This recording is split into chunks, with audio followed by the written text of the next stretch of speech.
On the Working Class Movement, Maoist Communist Union. Note from Audiobook Maker.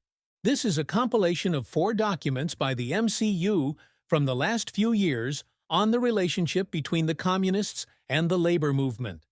These are, in our opinion, important for Marxists in the imperialist countries to study, as the task of linking the revolutionaries and the working class is here still not taken seriously.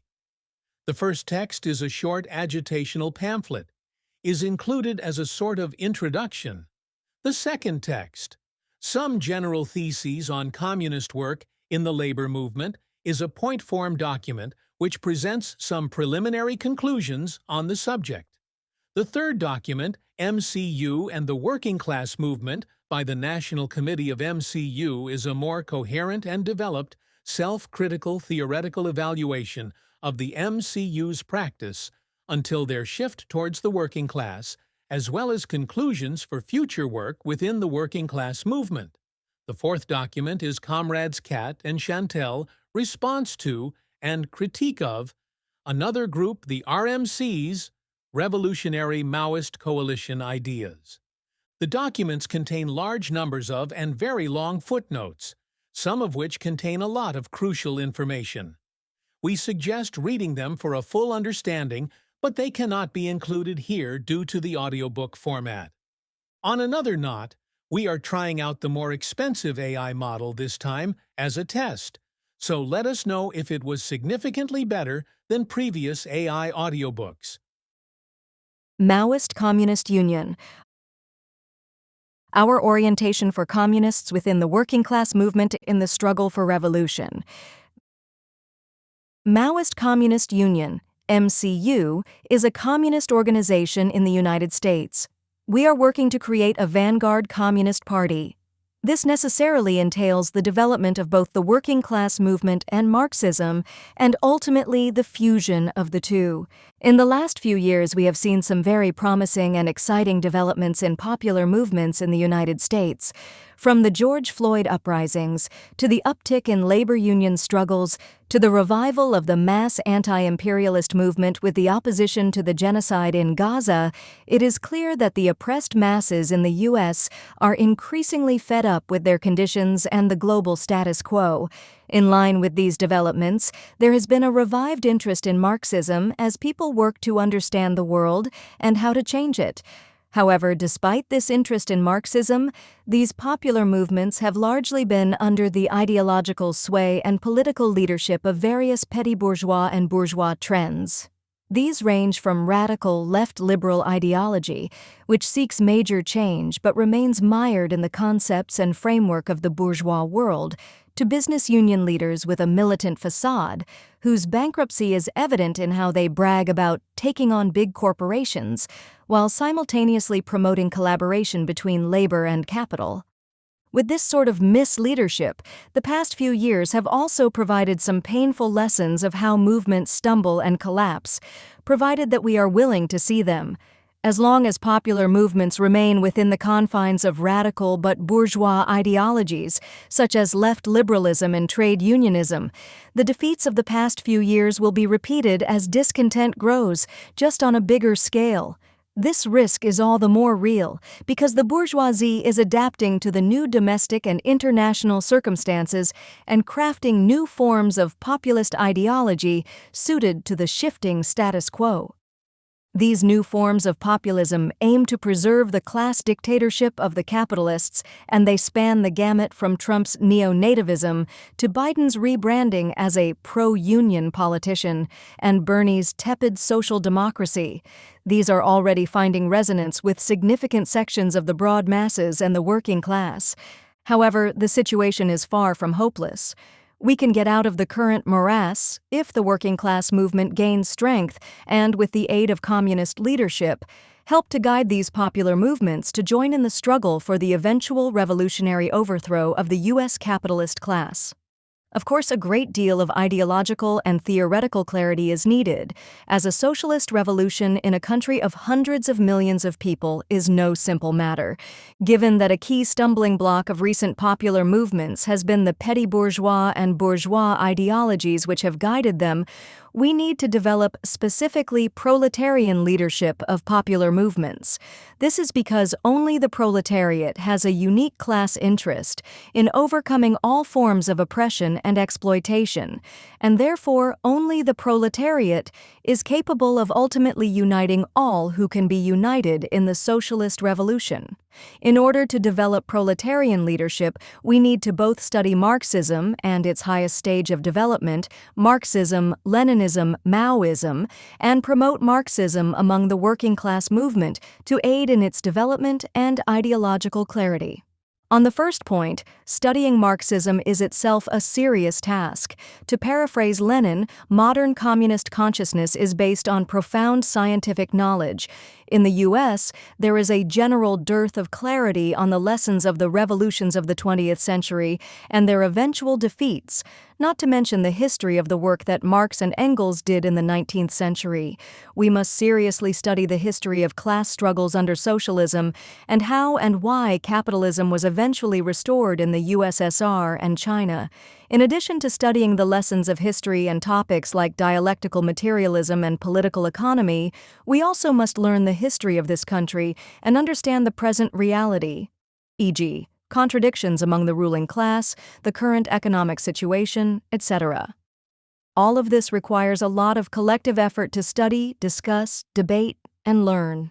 In MCU, we have taken some important steps to develop our own understanding of Marxism, including serious investigation into topics like the Cultural Revolution in China, the history of the CPUSA, the bourgeoisie's shift from neoliberalism to neo-mercantilism, etc. However, we still have a lot to learn and have been in a continual process of learning and casting off old mistaken ideas that we held. Only through serious and detailed study and investigation is it possible to develop ourselves as communists worthy of leading the working class movement. On the second point, in order to spread Marxism among the working class movement, we aim to take up the approach of Lenin and the Bolshevik Party. We concentrate our organizing efforts and propaganda on the advanced workers in the labor union movement, especially the industrial proletariat. Through winning over these advanced workers to Marxism, we can in turn work with them to spread Marxism to the intermediate and even backwards workers. Through political propaganda, we can also teach these advanced workers about various issues and outrages in the society, and teach them of the social conditions of other classes and strata, e.g., the homeless, college students, reserve army of labor, etc., from a distinctly proletarian perspective. In this way, we can teach them how to win these sections of society over to the socialist revolution, while simultaneously struggling against the petty bourgeois illusions that these other strata cling to. Through all of this work, we aim to ultimately fuse with the advanced section of the working class, which is still scattered and dispersed, become a communist vanguard party, and ultimately be in a position to lead a socialist revolution in this country on the path to communism. That goal is still a very long way off, but we can see the line of continuity between our present actions and our future goal. The road ahead of us is long and winding. It involves many challenges, hardships, and obstacles. However, with clarity on the lessons of Marxism to guide our work and courageous and self-sacrificing spirit, we can overcome all difficulties and chart a course forward out of the swamp of capitalist society and towards socialism and communism. Reach out to us, Maoist Communist Union at riseup.net. Now moving to document number 2. Some general theses on communist work in the trade unions. October 2023. 1. The trade unions, being the broadest and most elementary form of working-class organization for fighting the capitalists, specifically over the price and conditions of sale of labor power, must learn to act deliberately as organizing centers of the working class in the broad interest of its complete emancipation. International Working Men's Association, 1866. However, the complete emancipation of the working class requires that it act as a class against the whole of the bourgeoisie. It is not enough for each segment of the class in each workplace to struggle economically against its particular boss, nor for each trade to act against the bosses in that trade, nor for all trades to act against all the employers. for even then such a movement does not bring the entire proletariat into combat against the entire bourgeoisie and its state. As such, the trade union form of organization, while necessary, is insufficient. The proletariat must constitute itself into a political party and fight to conquer political power. Meanwhile, as Marx wrote, the combination of forces which the working class has already affected by its economical struggles, the trade unions, ought at the same time to serve as a lever for its struggles against the political power of landlords and capitalists. Marx, in a letter to Bolta, further outlined the relationship of the economic struggle and trade unions to the political struggle of the proletariat as follows. The political movement of the working class has as its object, of course, the conquest of political power for the working class. And for this it is naturally necessary that a previous organization of the working class, itself arising from their economic struggles, should have been developed up to a certain point. On the other hand, however, every movement in which the working class comes out as a class against the ruling classes and attempts to force them by pressure from without is a political movement. For instance, the attempt in a particular factory or even a particular industry to force a shorter working day out of the capitalists by strikes, etc., is a purely economic movement. On the other hand, the movement to force an 8-hour day, etc., law, is a political movement. And in this way, out of the separate economic movements of the workers, there grows up everywhere a political movement, that is to say, a movement of the class, with the object of achieving its interests in a general form, in a form possessing a general social force of compulsion. If these movements presuppose a certain degree of previous organization, they are themselves equally a means of the development of this organization. A. The Russian Revolution further clarified the need for a communist vanguard party to lead the proletariat, as well as allied classes and strata, both during the revolution and afterwards during the construction of socialism. This party of a new type has as its members specifically the vanguard of the working class, meaning its most resolute, most far-seeing, most advanced section. Hence, until the proletariat has captured state power and has finally consolidated its rule against bourgeois restoration, the Communist Party will, as a rule, have only a minority of workers organized in its ranks. That said, the party must maintain the strongest links with the widest possible mass of the workers if it is truly to act as the vanguard layer of the whole class. The trade unions in particular play a vital role linking up the party with the masses, i.e., the vanguard with the class. And for this reason, the party needs the trade unions.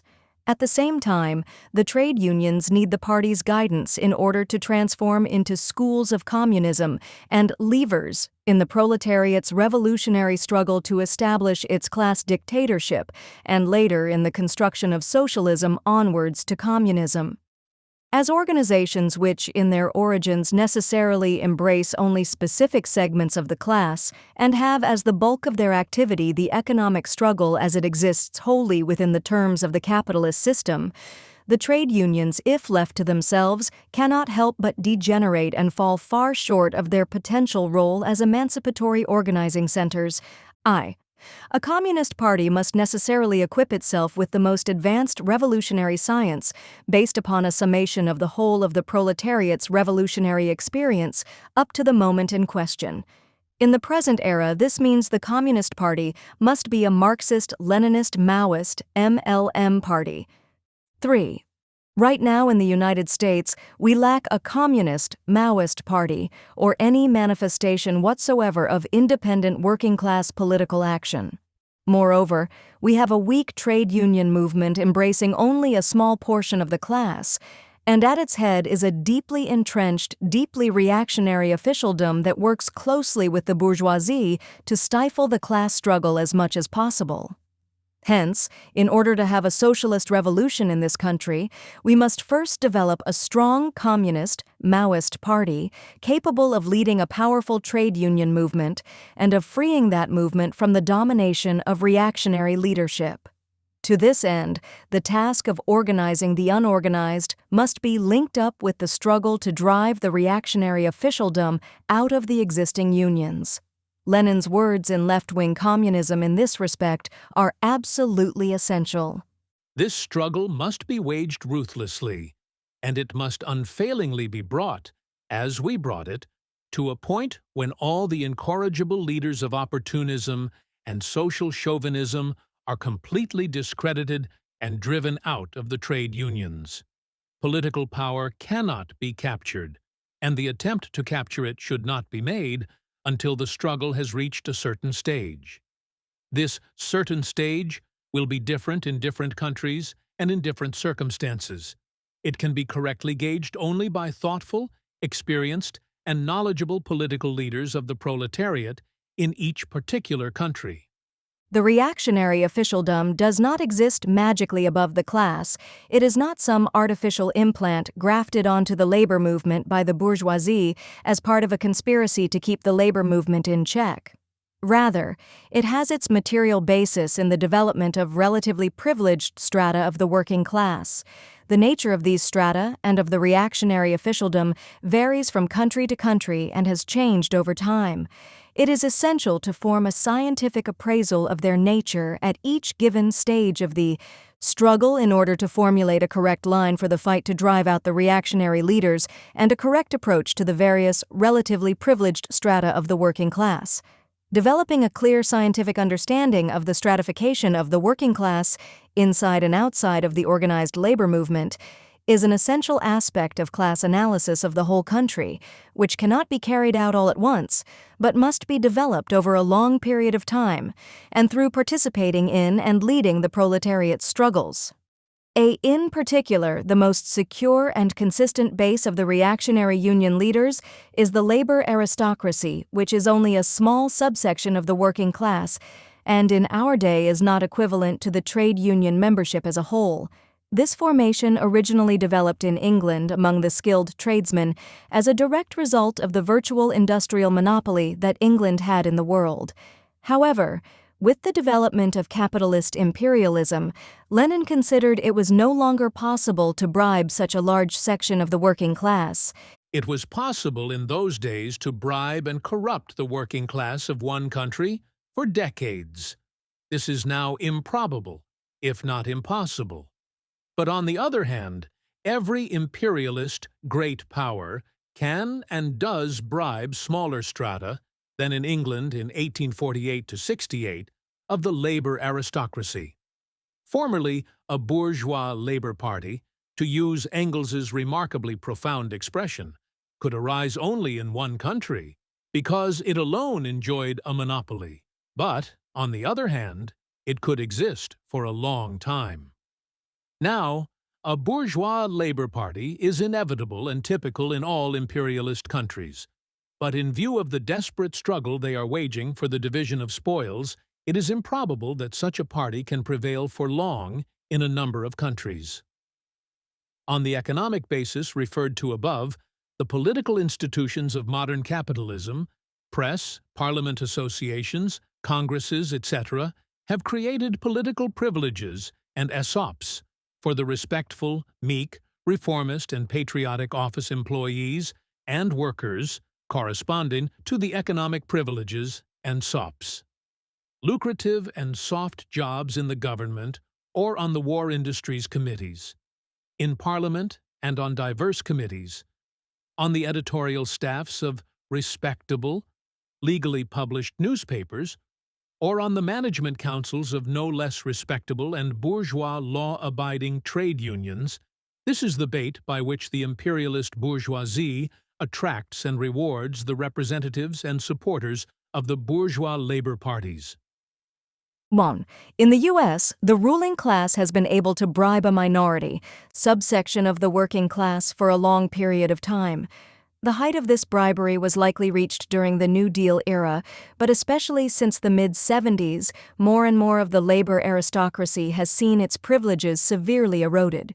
We need to do much more investigation, however, to determine more exactly how the labor aristocracy in this country has changed over time, how large it ever truly got, and how large it is today. B. While there is no bourgeois labor party in the U.S., there is a section of the petty bourgeoisie, of the office employees and workers in the tech industry, graduate school, NGOs, etc., which forms an important part of the reactionary union leaders' base.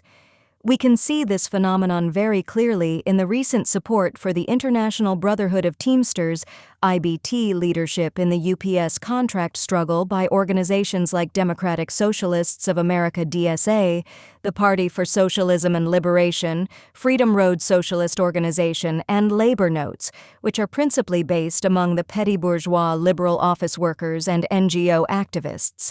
These leading progressives, pseudo-socialists, and social democrats in the labor movement are the exact types of people Lenin describes as the opportunist leaders who must be driven out of the unions. C. Much of the union leadership in the U.S. isn't currently, nor has it been historically, in the hands of these types of socialist opportunists, however. Many in leadership come from the long line of overtly pro-capitalist, incredibly corrupt, mafia-linked business unionist officials. This old guard reactionary union leadership, the Hoffas, O'Briens, Dennis Williams, etc., is often more overtly corrupt and repressive, but the social opportunist leaders are much more capable of poisoning, misdirecting, and co-opting the most active workers and the self-identified Marxists pouring into the labor movement, and will sometimes closely ally themselves with a section of the old guard, as we have seen with Teamsters and O'Brien.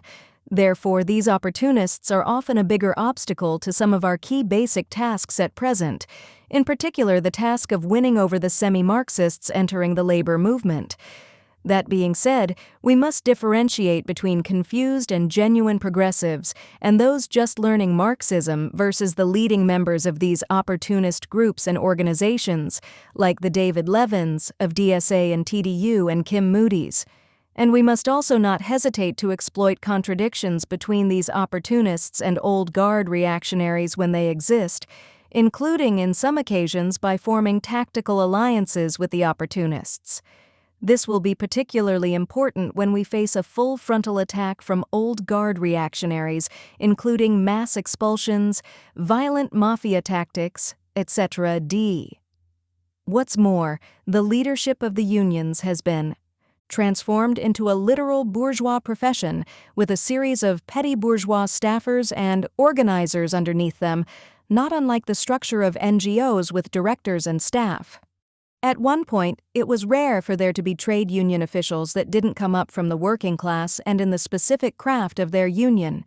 Now the ranks of the union staff and bureaucracy are infested with people not from a working class background who have become technocratic professionals and functionaries.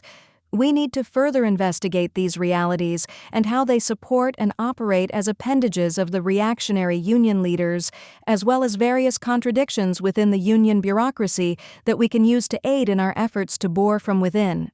5.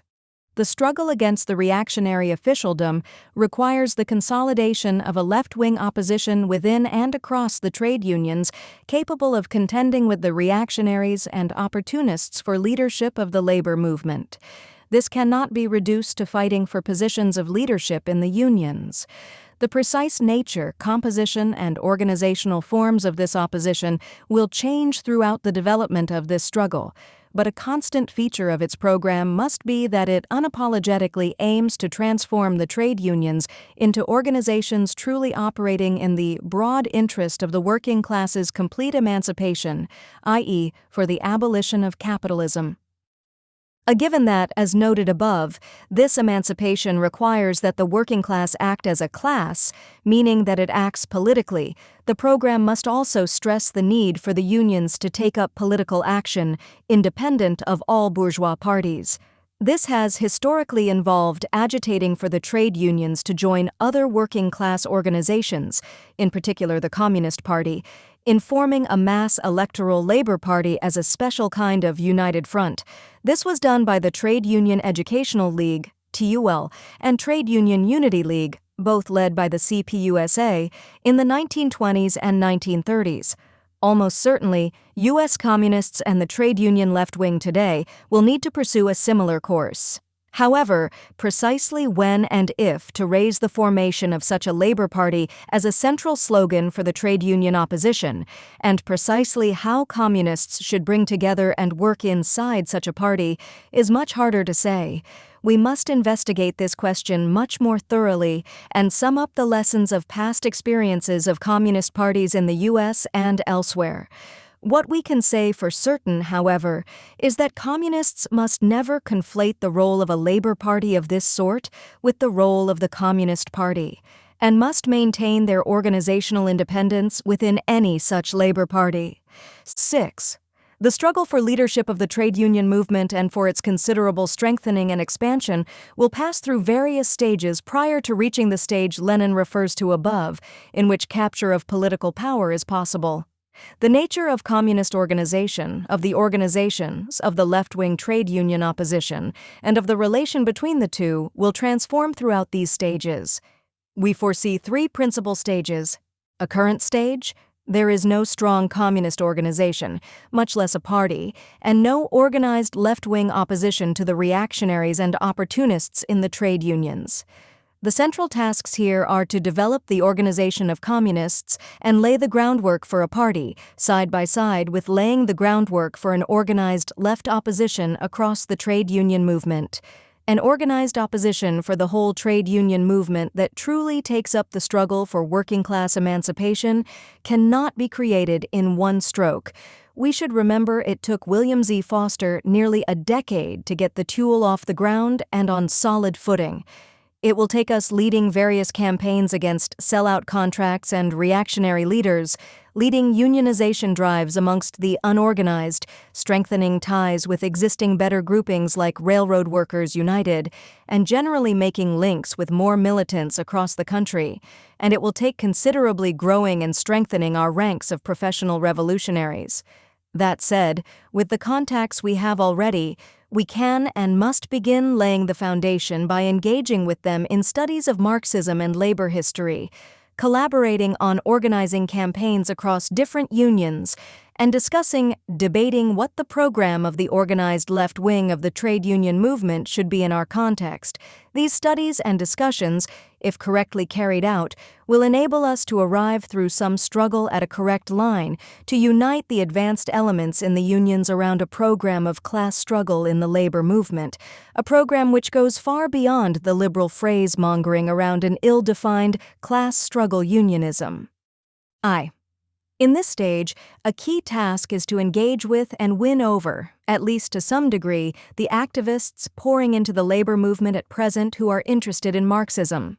This first and foremost requires investigation of these forces, analysis of various contending lines and contradictions among them, and identification of better groups and trends that are part of this relatively recent phenomenon. We must then, in turn, develop a plan and basis of unity around which to unite these forces in the struggle to make abolition of the wages system the watchword of the trade union movement. Only by understanding these trends and identifying more promising sections can we develop a clear plan to unite the best of these forces.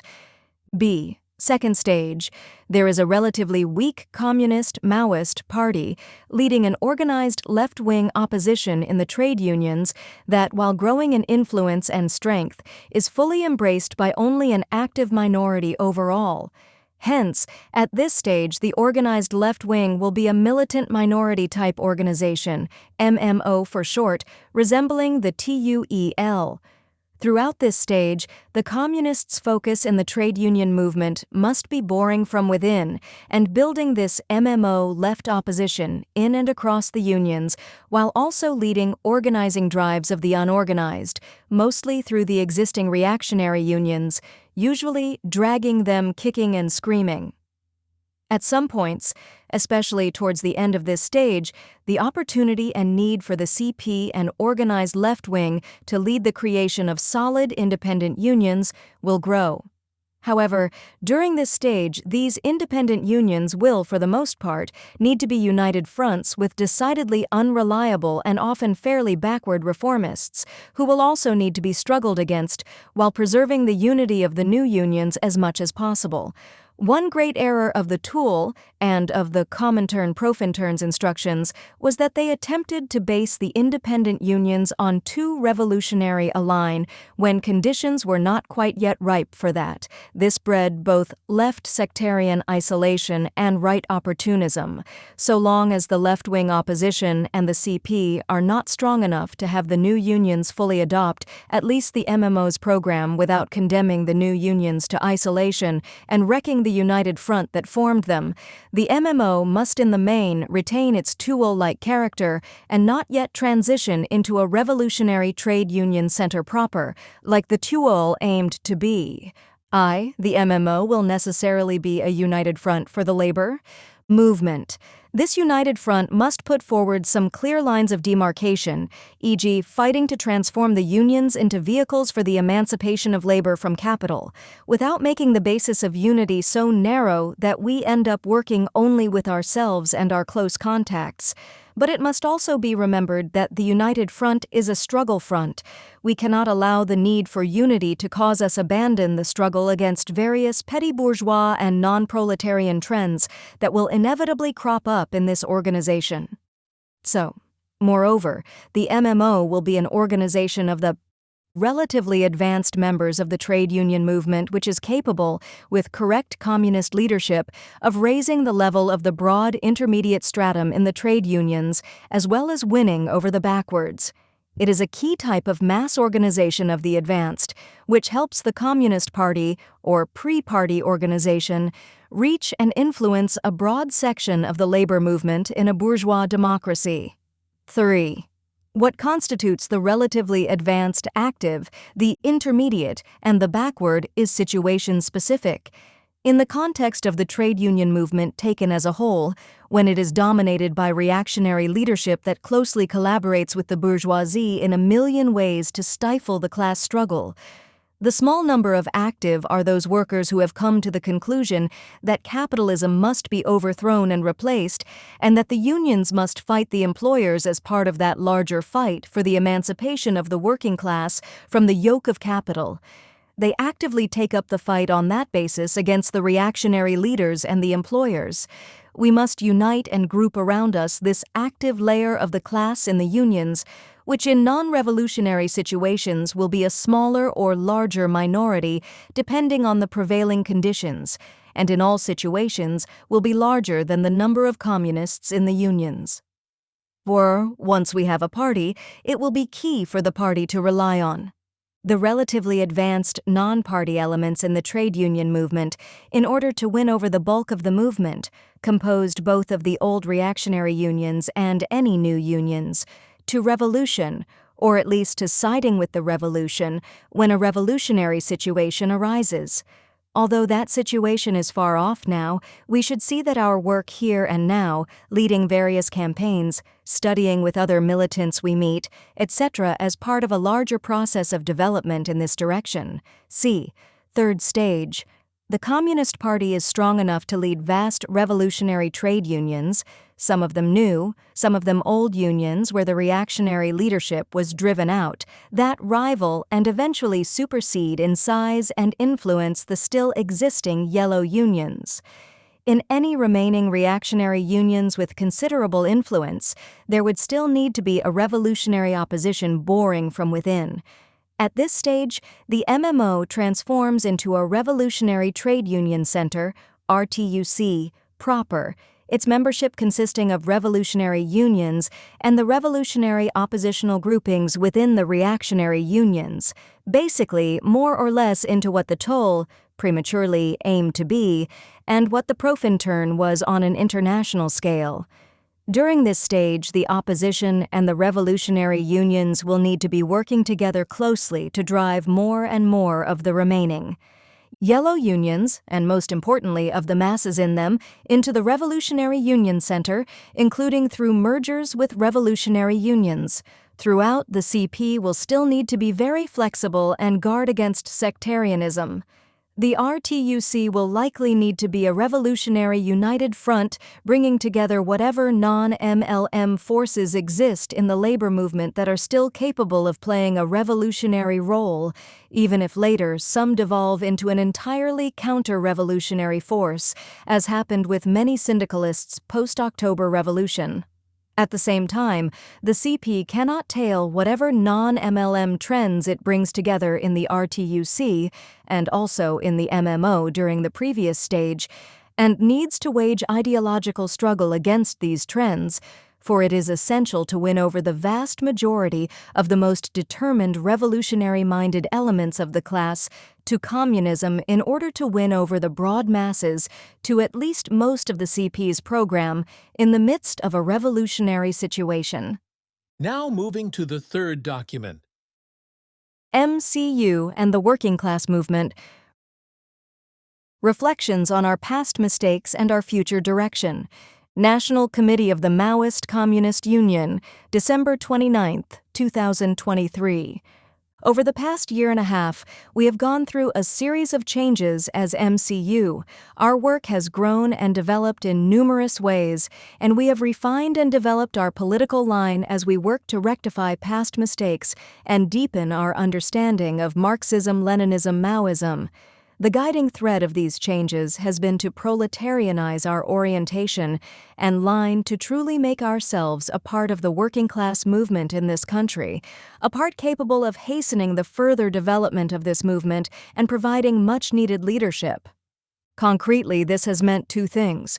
First, it has meant redirecting the bulk of our practical organizing work towards specifically the industrial proletariat, especially in the transport logistics industry, and in particular, for now, on the economic struggles of this section of the proletariat, including the struggle in the unions against the various reactionaries and opportunists in leadership. Second, it has meant placing far greater emphasis on theoretical and ideological work. These shifts began as we prepared for our 2022 National Conference and as we summed up the successes and failures of our past few years of organizing for revolution in the U.S. The shift in our practical work was based in part on summing up our experiences with tenant organizing and the challenges that we faced in sustaining mass struggles, even in large-scale public housing developments, and assessing the need to proletarianize our ranks. Shifting our focus from a vague mass work to organizing among the industrial proletariat and in their labor unions has led to numerous advances, and in the process, as often happens, has also brought to light some of our existing weaknesses, theoretical confusions, and shortcomings. Some of these issues we began to address at the conference, but it has been only in the course of implementing the turn towards workplace organizing that we have come to fully understand the extent and nature of our mistaken line on mass work and our theoretical weaknesses more generally, including weaknesses in our initial understanding of the reasons for these shifts in the first place. A square self-critical understanding of what we have been shifting from and to where we must continue shifting will help us remove the remaining vestiges of mistaken approaches and more resolutely march forward in the direction needed to advance the proletarian struggle. In that spirit, the National Committee here aims to clarify our basic line on the role of communists in the working class movement and to provide some initial reflections on some of our past mistakes and confusions. A more comprehensive critical analysis of our past line and its development will be written in the future.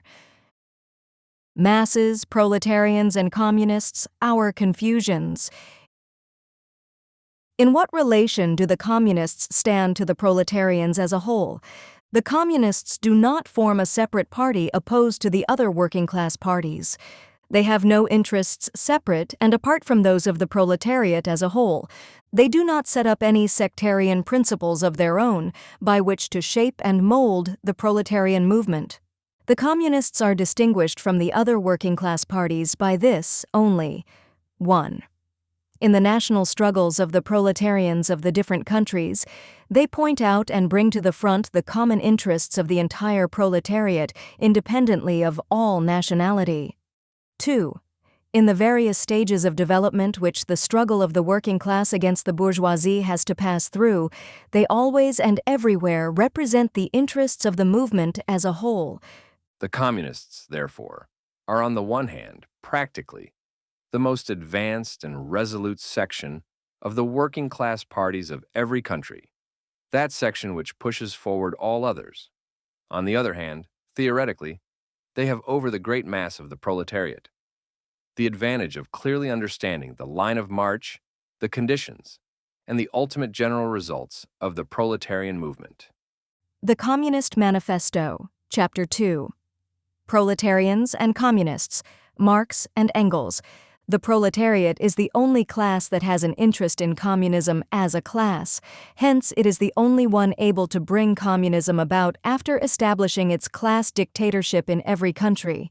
Any communist movement worth the name must therefore be a section, the leading section of specifically the working class movement as a whole. This most elementary, most foundational fact seems obvious enough, and generally, few proclaimed communists would outright deny this basic truth. Our study of MLM allowed us on some level to recognize the unique class, position of the proletariat, the need to form strong links with the proletarian masses, and the particular importance of the industrial proletariat. And yet, both at the level of theoretical understanding and of practical work, our partial clarity was clouded by significant confusions which are broadly shared amongst much of the ostensibly communist and Maoist left in this country.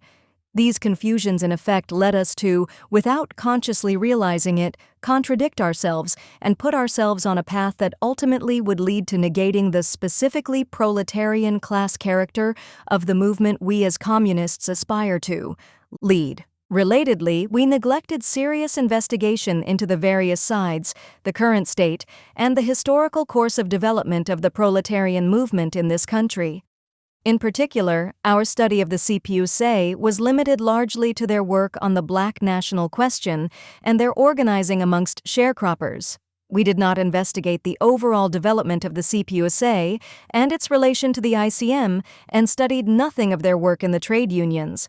Similarly, we did only some unsystematic and preliminary investigation into the RURCP and failed to make a thorough and critical investigation into their workplace organizing and trade union work. We still have a long way to go in this respect. More fundamentally, though we studied plenty of MLM theory, we had been far from sufficiently rigorous and systematic with both our study of the theory and with attempts to apply it to the current situation. All of this led to significant petty bourgeois deviations in our line.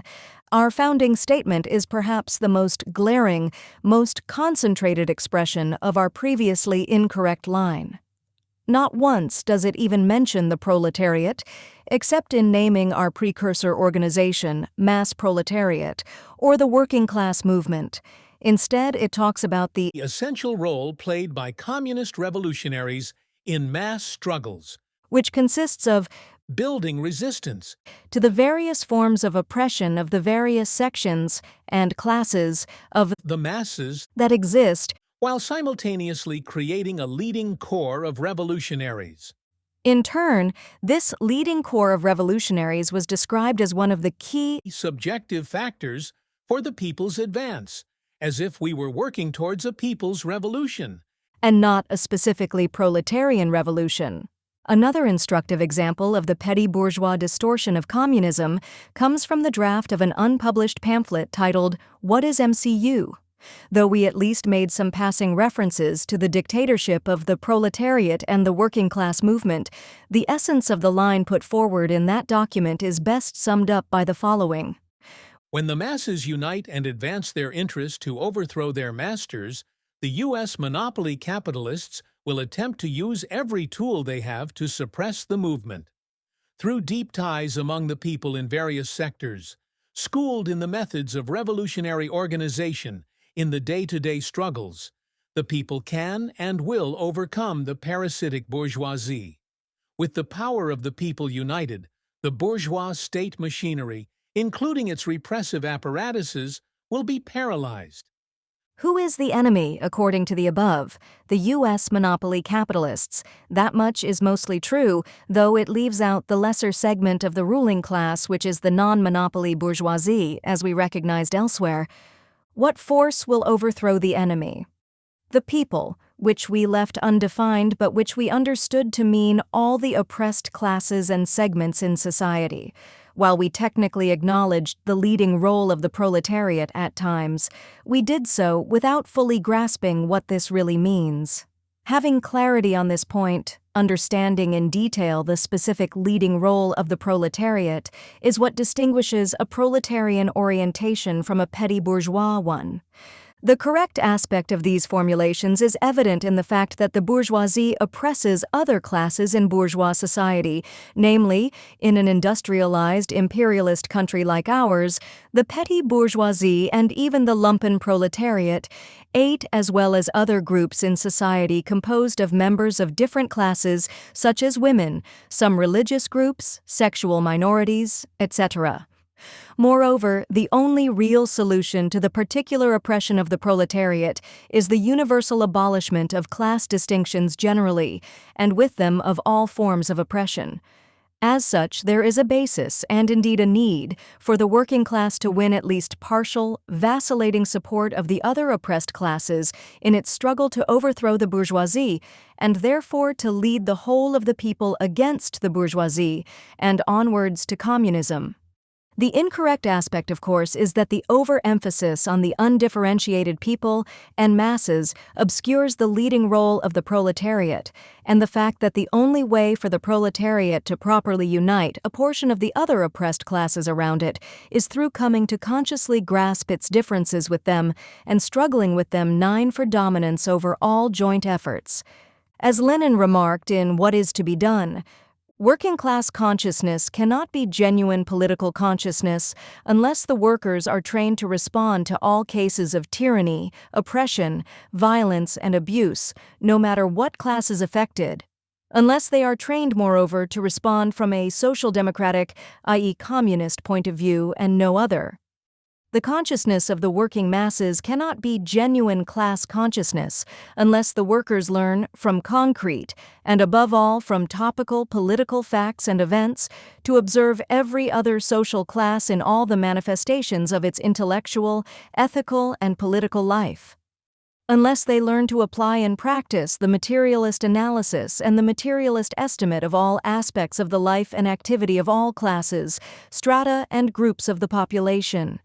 Those who concentrate the attention, observation, and consciousness of the working class exclusively or even mainly upon itself alone are not social democrats, for the self-knowledge of the working class is indissolubly bound up, not solely with a fully clear theoretical understanding, or rather not so much with the theoretical as with the practical understanding of the relationships between all the various classes of modern society, acquired through the experience of political life. In order to become a social democrat, the worker must have a clear picture in his mind of the economic nature and the social and political features of the landlord and the priest, the high state official and the peasant, the student and the vagabond. He must know their strong and weak points. He must grasp the meaning of all the catchwords and sophisms by which each class and each stratum camouflages its selfish strivings and its real inner workings. He must understand what interests are reflected by certain institutions and certain laws and how they are reflected. Therefore, instead of our prior line that the various classes and sections of the masses are engaged in all sorts of struggles, we must go amongst them and join in with all those struggles and provide communist leadership to them to lead them to revolution. the appropriate attitude of the communists concerning the manifold classes and outrages in bourgeois society is to focus on training specifically the working class to be conscious of itself as a class and therefore of all the other classes. Only in doing so is it possible to help transform the proletariat into a force capable of fighting for its own immediate and long-term interests, in contradistinction to the interests of all other classes, even allied ones, concerning every social question, including all those that affect the other classes. Only then is it possible for the proletariat to unite all who can be united in the socialist revolution. In other words, the working class must be trained to take on, as a class, the fight against all manner of particular outrages of bourgeois society, ones around housing, environmental destruction, racial oppression, censorship, the imperialist domination of other countries, etc., which are naturally derived from capitalism, but which don't exclusively relate to the subjugation of labor by capital and thus affect other classes and strata of the masses. However, the proletariat, and specifically the communists, must be organized to work out a specifically proletarian line and policy based on Marxist theory for each outrage, and for how to relate to the other classes and their demands for that outrage, while preserving its independence as a class and as a party of the class.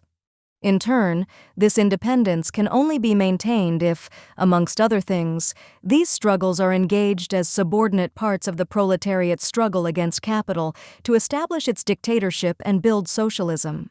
Otherwise, the tendency will be the subordination of the long-term interests of the proletarian revolution to the short-term interests of a particular struggle led by non-proletarian elements, whether or not one is conscious of this subordination. This approach, if not rectified, inevitably leads to the liquidation of the proletarian struggle. But for the proletariat to do this as a class, i.e., for it to act politically in any lasting fashion to pursue its class interests concerning all social questions, it must be organized into a working-class political party. And for communists to be the leaders of the class, those who raise the advanced section of the proletariat to sufficiently greater, even if still far from complete, awareness of their interests, and into action based on this awareness, they must be organized into a communist party united around the most advanced theory, which this party must be capable of applying to the prevailing conditions, and which possesses wide-reaching links to the broader proletariat and the masses. Not grasping any of the above points sufficiently, we did not work out a coherent strategy for where to direct our efforts to actually aid in the development of the proletarian movement. We struggled to develop a strong communist organization that could help nurture, sustain, organize, and direct the political movement of the proletariat once it begins to wake up from its deep slumber in the U.S. Our prior mistaken approach can be summed up as, go everywhere and do everything all at once. this meant stretching ourselves extremely thin, trying to lead a number of different struggles, or in some cases to spark struggles, with little more than a poorly conceived strategy to guide us. When we tried workplace organizing in the past, we did so without even a rudimentary understanding of the key lessons of communist work in the economic struggle of the proletariat, and came in with a variety of ill-formed, vaguely dual unionist, and in the case of some comrades, even outright anti-unionist ideas. Thus, though we had some small successes, we were incapable of correctly formulating strategy and tactics for the struggle, or of really comprehending the reasons for our failures. Our difficulties in workplace organizing then motivated us to find a different source of links to the masses, outside of the students, anti-displacement, anti-gentrification work. We conceived of our task here as creating a united front of all the class forces, workers, lumpen, petty bourgeois, affected by gentrification, in a confused attempt to make the central focus of this united front still be the working class. We specifically concentrated first on the homeless, and then when we realized that was going nowhere, we shifted to tenants in public subsidized housing, respectively perhaps the most and second most pauperized and lumpenized sections of the working class, despite the fact that we had studied and criticized the Black Panther Party's lumpen line. We justified this by downplaying the degree of lumpenization among these segments of the population and arguing, correctly, that many of these tenants were still working class. What we did not consider was which segments and sections of the working class are most favorable to organize amongst. Naturally, our efforts among the homeless and tenants bore little fruit. We basically failed to make strong and lasting links with the working class, develop communists from amongst the masses we were in contact with, build sustained mass organization, or sustain any struggles involving substantial numbers of people. What's more, we made no real headway in fusing with the working class movement, or even understanding the current state of that movement. On top of that, we wasted much time trying to build the anti-imperialist movement. First, for a while, we made ourselves little more than appendages of all manner of dead-end liberal anti-war efforts. And then, our small organization, plus a couple veteran contacts, set out to build a large mass organization, uniting under our ostensibly communist leadership all kinds of petty bourgeois trends in society, from libertarians to liberals to various shades of socialist, against U.S. imperialist maneuvers, one we imagined would be capable of bringing in masses of proletarians under the sway of these petty bourgeois ideologies into this imagined anti-imperialist organization, since given the low levels of class consciousness amongst the U.S. working class at present, there has been basically no working class movement to be found currently in the fight against U.S. imperialism. All this despite the elementary fact that there can be no communist leadership of a wide united front of various classes if there isn't a strong proletarian movement that the communists are first leading, and which can, in turn, contend with the other class forces for predominance in the united front.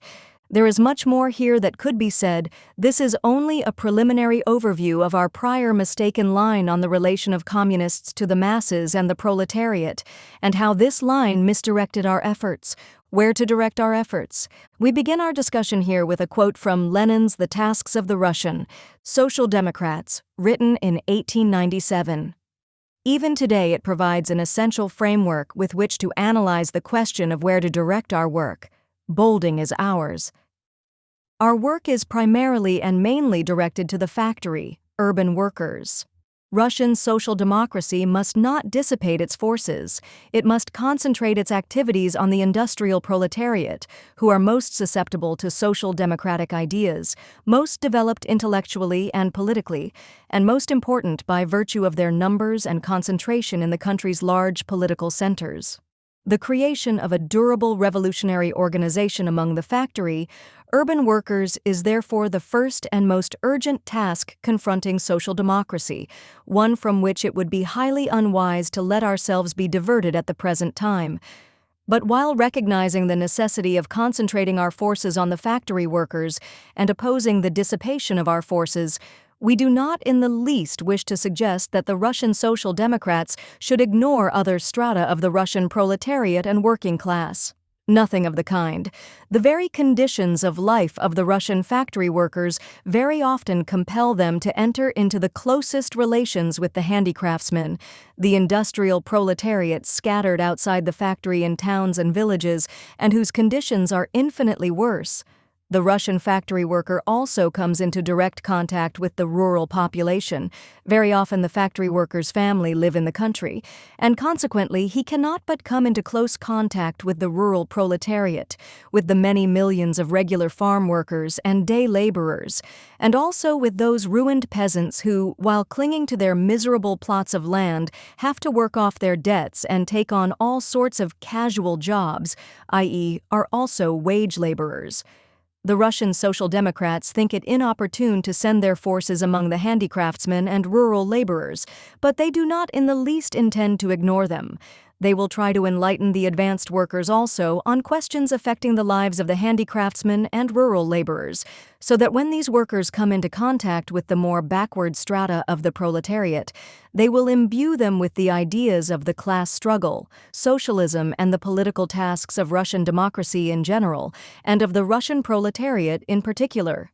It is impractical to send agitators among the handicraftsmen and rural laborers when there is still so much work to be done among the factory, urban workers. But in numerous cases, the socialist worker comes willy-nilly into contact with these people and must be able to take advantage of these opportunities and understand the general tasks of social democracy in Russia. Hence, those who accuse the Russian Social Democrats of being narrow-minded, of trying to ignore the mass of the laboring population for the sake of the factory workers, are profoundly mistaken. On the contrary, agitation among the advanced sections of the proletariat is the surest and the only way to rouse, as the movement expands, the entire Russian proletariat. The dissemination of socialism and of the idea of the class struggle among the urban workers will inevitably cause these ideas to flow in the smaller and more scattered channels. This requires that these ideas take deeper root among the better prepared elements and spread throughout the vanguard of the Russian working class movement and of the Russian Revolution.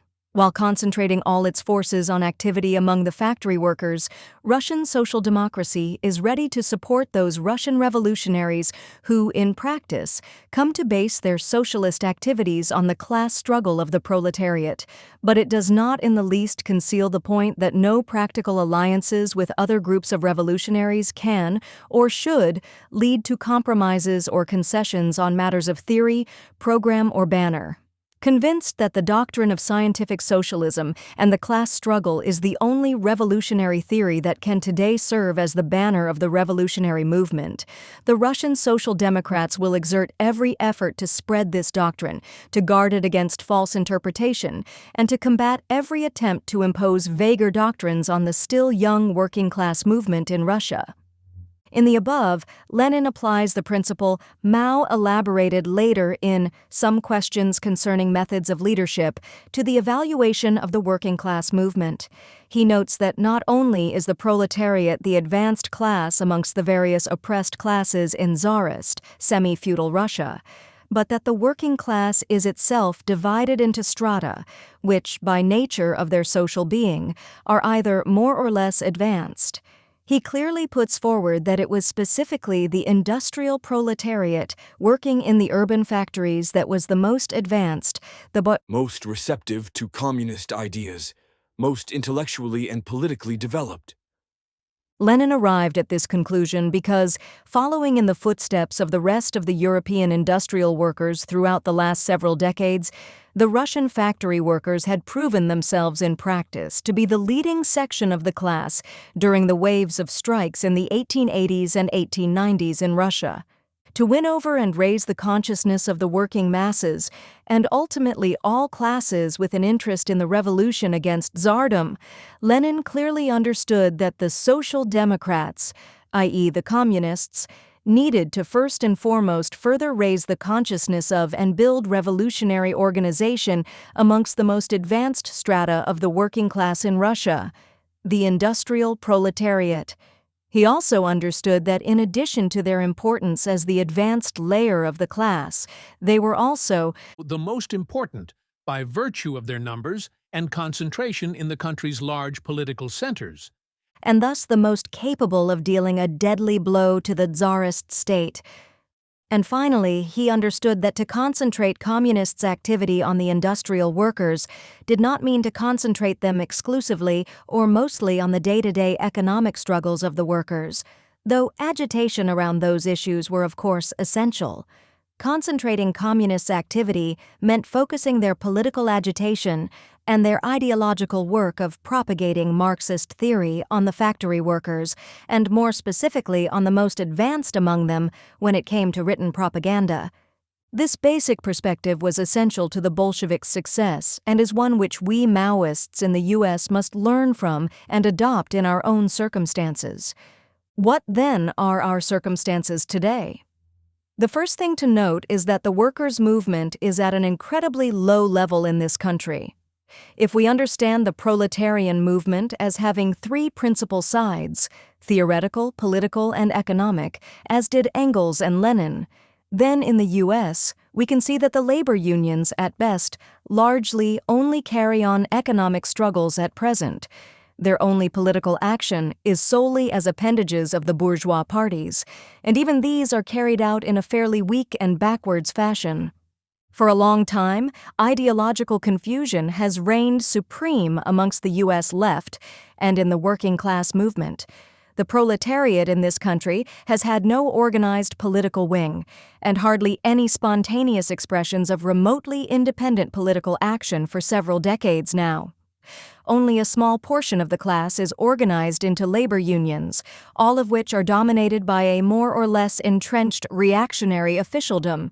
This is why, if we are to become part of the working class movement in this country and consolidate the most advanced workers in our current conditions, we have to make the focus of our practical work be the economic labor union struggles where these struggles exist and have some promise. But we must be clear that our aim in participating in this economic side of the movement is to help develop the labor movement overall, meaning to help it grow out of its current political and ideological infancy. As soon as there is a notable political movement of the working class in this country to speak of, where the workers rise to wage a series of key battles for reforms that they can and must use as a part of the long process of strengthening themselves to overthrow the bourgeoisie, the focus of our practical organizing, including our practical work within the labor unions themselves, will generally need to shift to those political tasks. Finally, as soon as there is a revolutionary crisis, all our efforts must be directed to the revolutionary seizure of political power. Alongside, and partially because of, the low level of class struggle, Maoists in the U.S. are very scattered and weak both ideologically and organizationally. This makes it especially important for us to focus on raising our theoretical level and to be extremely discerning with where we focus our efforts to not waste time and energy, as we have tended to do in the past. As to what segments of the proletariat we should focus on working amongst, the low level of struggle somewhat complicates our ability to determine this with so much precision. No section of industrial workers or of the proletariat more broadly have, in recent decades, very clearly come forward as a vanguard the way the factory hands did in Russia in the late 1800s and as the factory operatives of the cotton district did in England in the 1840s. Undoubtedly, we have much more investigation to do to determine more precisely what sections of the working class are most developed intellectually and politically right now, and it will take a spontaneous upsurge in the class struggle for a section of the class to most obviously step forward as the clear leading stratum of their class. That said, it is undoubtedly true that the industrial proletariat remains as important as ever, and, despite their somewhat smaller numbers, certainly more important than the service workers, in terms of their strategic position in the economy. In commercial and financial cities with less industrial production, the transportation and logistics industry seems particularly key. These are often the largest basic industries in non-industrial cities, have the highest number of proletarians concentrated in one workplace, and form an essential aspect of the city's economies. We can also say that, on the whole, even if it isn't so possible right now for us to know exactly which sections of the proletariat will emerge as the vanguard sections, they will almost surely end up coming from large-scale industry based both on historical experience and on the conditions of existence of workers in large-scale industry. Thomas Berg, of the Swedish Communist Workers' Union, explains this point well. The most advanced sections of the proletariat are the industrial proletariat and mainly those who work in large-scale industry.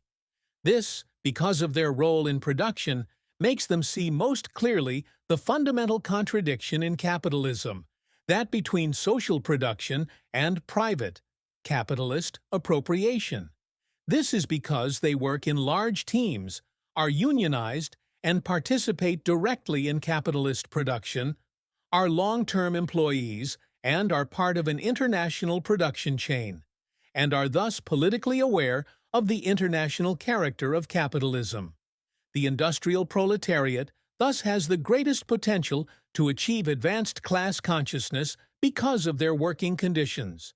But even those who work alone but are strongly united by trade union organization have demonstrated advanced class consciousness. Even if the industrial and transport proletariat are not the lowest paid, this does not mean that their revolutionary potential is lost.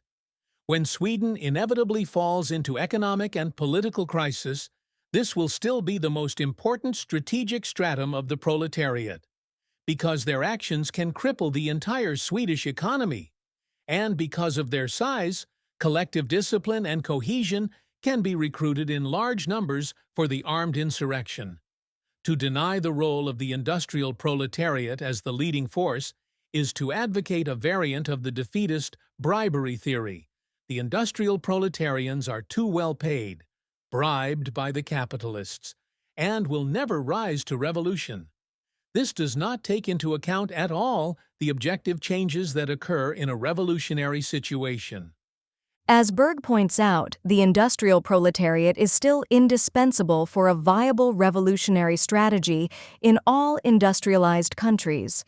Without a firm foundation among the industrial proletariat, and without winning over the majority of the organized workers to a revolutionary line, it will be impossible for the party to direct a general political strike across key workplaces and industries during a revolutionary crisis.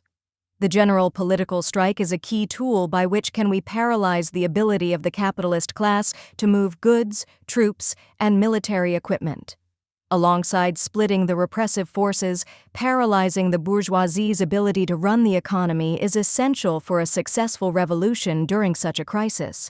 Doing this in key military industries, especially if, as is likely, the crisis arises amid a significant war, undermines the bourgeoisie's ability to deploy repressive force to crush the revolution. This being said, our decisions about where to organize and build our ties with the industrial proletariat right now are not principally dictated by the need to focus on the industries that will be most critical for the successful seizure of power in a crisis. 26. Instead, we need to organize among the industrial proletariat in sectors and workplaces that are best for developing our organization, our ties with the industrial proletariat, and aiding in our party-building efforts. Therefore, we are focusing on industries with a recent history of militancy, where our comrades can gain experience as agitators and propagandists, where we can meet a significant number of workers who can be developed into communists, and which are favorable for building up the left-wing opposition to the reactionary union leadership. It is notable that some of the unions with the relatively most vibrant struggles, both struggles against employers, struggles to organize unorganized workplaces like Amazon, and struggles internal to the unions themselves against reactionary leadership, are based to a substantial extent in one segment or other of the industrial proletariat. This is true especially of the Teamsters, whose membership is in large part in the logistics and transport industry, and of the United Auto Workers, UAW, in the automotive industry, though the UAW also has a much larger graduate student base. We ourselves have already seen in practice the openings that exist in such unions through our participation in the UPS struggle, during which we formed the strongest and most promising links we have ever made to advanced workers who both take up leadership in the economic struggle with great militancy and who have a hunger to learn from history and Marxist theory. What is more, a crop of vaguely Marxist and revolutionary-minded youth, largely from a college-educated and petty bourgeois background, is pouring into working-class jobs and unions for the sake of uniting socialism with the working-class movement. This is incredibly important and promising, for amongst these youth we can develop a significant number of bearers of revolutionary theory to the advanced workers if we can successfully win them over ideologically and organize them to be effective in their work in the unions. Doing so is key, since right now the biggest obstacle we face is the severe lack of ideologically solid forces to send amongst the workers. In this sense, and given the much lower level of class struggle, we are behind where the Russian Marxists were in 1897 when Lenin wrote The Tasks of the Russian Social Democrats. Our situation bears a few similarities in this regard to the situation of the Russian Marxists during the years preceding the Leagues of Struggle, where their main task was to wage the ideological struggle against Narodnism so that the main potential bearers of revolutionary theory to the working class, in that time the intelligentsia, could be won over to the correct theory. For this reason, ideological and theoretical work right now is of the utmost importance. To sum up our key conclusions thus far: 1. Because without revolutionary theory, there can be no revolutionary movement, and because one of the key barriers right now to making self-described communists an actual effective and leading force within the working class movement capable of raising the consciousness of advanced workers is our considerable ideological weakness, we in MCU and all U.S. Maoists generally must prioritize waging ideological struggle, raising our theoretical level, and carrying out much-needed new theoretical work so that we may begin acquiring the sort of profound scientific knowledge Lenin emphasized was absolutely necessary for modern socialist consciousness. 2. Because the most promising advanced workers, as well as other potential bearers of revolutionary theory from amongst the petty bourgeoisie are immersed in union struggles, particularly amongst important sections of the industrial proletariat, because the only real, if still extremely weak, proletarian class movement in the U.S. is currently the economic movement, and because of the central role of the industrial working class in the long-term strategy for revolution, our ideological work must be indissolubly bound up with practical work in the unions and economic fights of industrial workers, though our practical tasks on the whole must remain subordinate to our ideological ones. Third, as we develop our forces as Maoists, and as the labor movement itself develops and breaks out of the present backwardness that limits it solely to the labor union movement, this will of necessity change what needs to be the main focus of our work, and which of the three sides of the labor movement must be our overriding concern. During the early years of the Great Depression, the CPUSA wrote about the trajectory of the struggles at the time and how they could lead to revolution. The revolutionary way out of the crisis begins with the fight for unemployment insurance, against wage cuts, for wage increases, for relief to the farmers, through demonstrations, strikes, general strikes, leading up to the seizure of power, to the destruction of capitalism by a revolutionary workers' government. This quote helps to give us a sense of what could have been had the leadership of the Communist Party not capitulated. It also gives us a sense of what lies before us and how things will potentially develop, provided that we develop a correct political line. The broader shift in our line is an important part of this process. We hope this document spurs much-needed further discussion amongst all who see themselves as communists and Maoists on our key tasks, our mistakes, and how we should understand the very nature of our movement. Now moving to the fourth document, on communist work in the working class. Movement. By Kat and Chantelles, Maoist Communist Union. This article is both inspired by and a response to some preliminary theses on co-MMU-NIST work in the labor movement, and further discourse on communist activity in the labor movement and the state unionism thesis by Comrades Kat of the Revolutionary Maoist Coalition, RMC, and was composed after a member of RMC asked for our thoughts on these pieces. We are glad to be participating in the debate over the line for communist work in the unions and in the working class movement as a whole. It is essential that communists seriously study and debate these questions, as the lack of clarity on these topics has been a serious barrier to building communist organization and providing leadership to the working class movement in the U.S. MCU has published 2 documents on these questions and how our positions as an organization have changed over time. Some general theses on communist work in the trade unions, and MCU and the working class movement. On the whole, we agree with many of the points made by Comrade Kat. We hold secondary disagreements and criticisms, which we elaborate on below, but think that her contributions are positive in clarifying the role of communists in the unions, the labor movement, or the working class movement.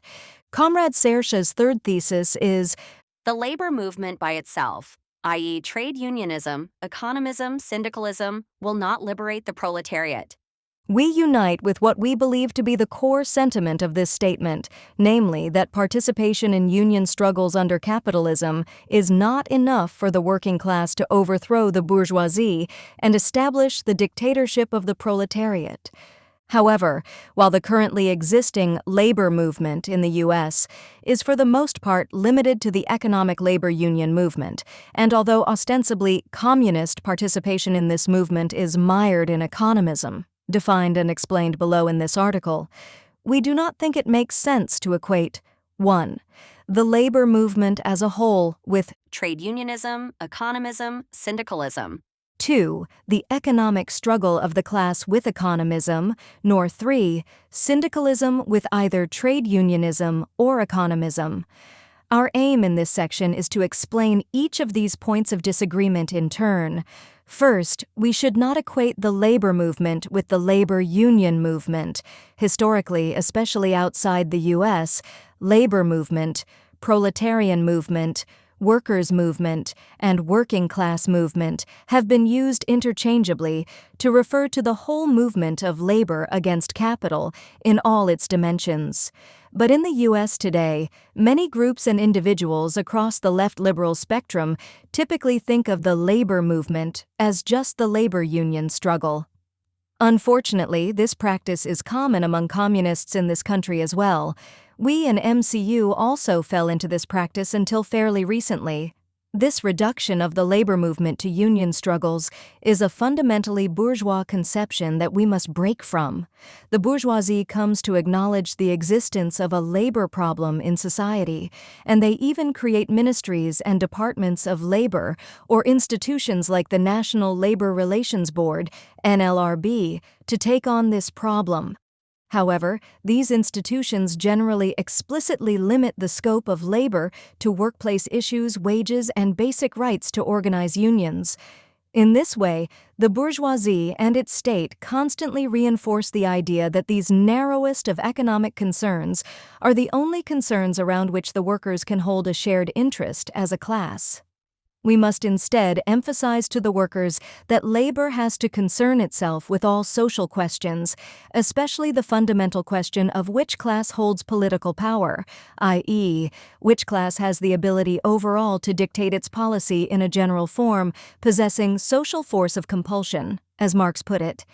In 1874, Engels identified the practical economic struggle, which is conducted by and large by the unions, as one of the three aspects of the working class movement as it existed in Germany at the time, emphasis ours. It must be said to the credit of the German workers that they have utilized the advantages of their situation with rare understanding. For the first time in the history of the labor movement, the struggle is being so conducted that its three sides, the theoretical, the political, and the practical economical, opposition to the capitalists, form one harmonious and well-planned entity. In this concentric attack, as it were, lies the strength and invincibility of the German movement. The economic struggle, what Engels calls the practical economic struggle, is generally the first side of the workers' movement to develop, because it can be carried out at the local level and without a high level of pre-existing widespread class consciousness. It is the struggle of the workers in their day-to-day fights against individual capitalists for improvements, or quite often against degradation, of wages and working conditions. A given economic struggle can be waged on the level of a single workplace, such as the recent efforts by Starbucks employees to unionize, a single trade, or even an entire industry, as in the 2023 UAW strike against the Big Three U.S. auto manufacturers. The level of development, including fighting spirit, discipline, organization, and clarity on how to advance the struggle of the working class in the economic struggle varies across time and space. Compare, for instance, the state of the national economic movement of the working class in the U.S. in 1987, when union density was on a sharp decline following the turn of the U.S. ruling class towards neoliberal policies, much more hostile to organized labor, with the conditions 50 years prior in the same country, when industrial workers were flooding into unions by the millions.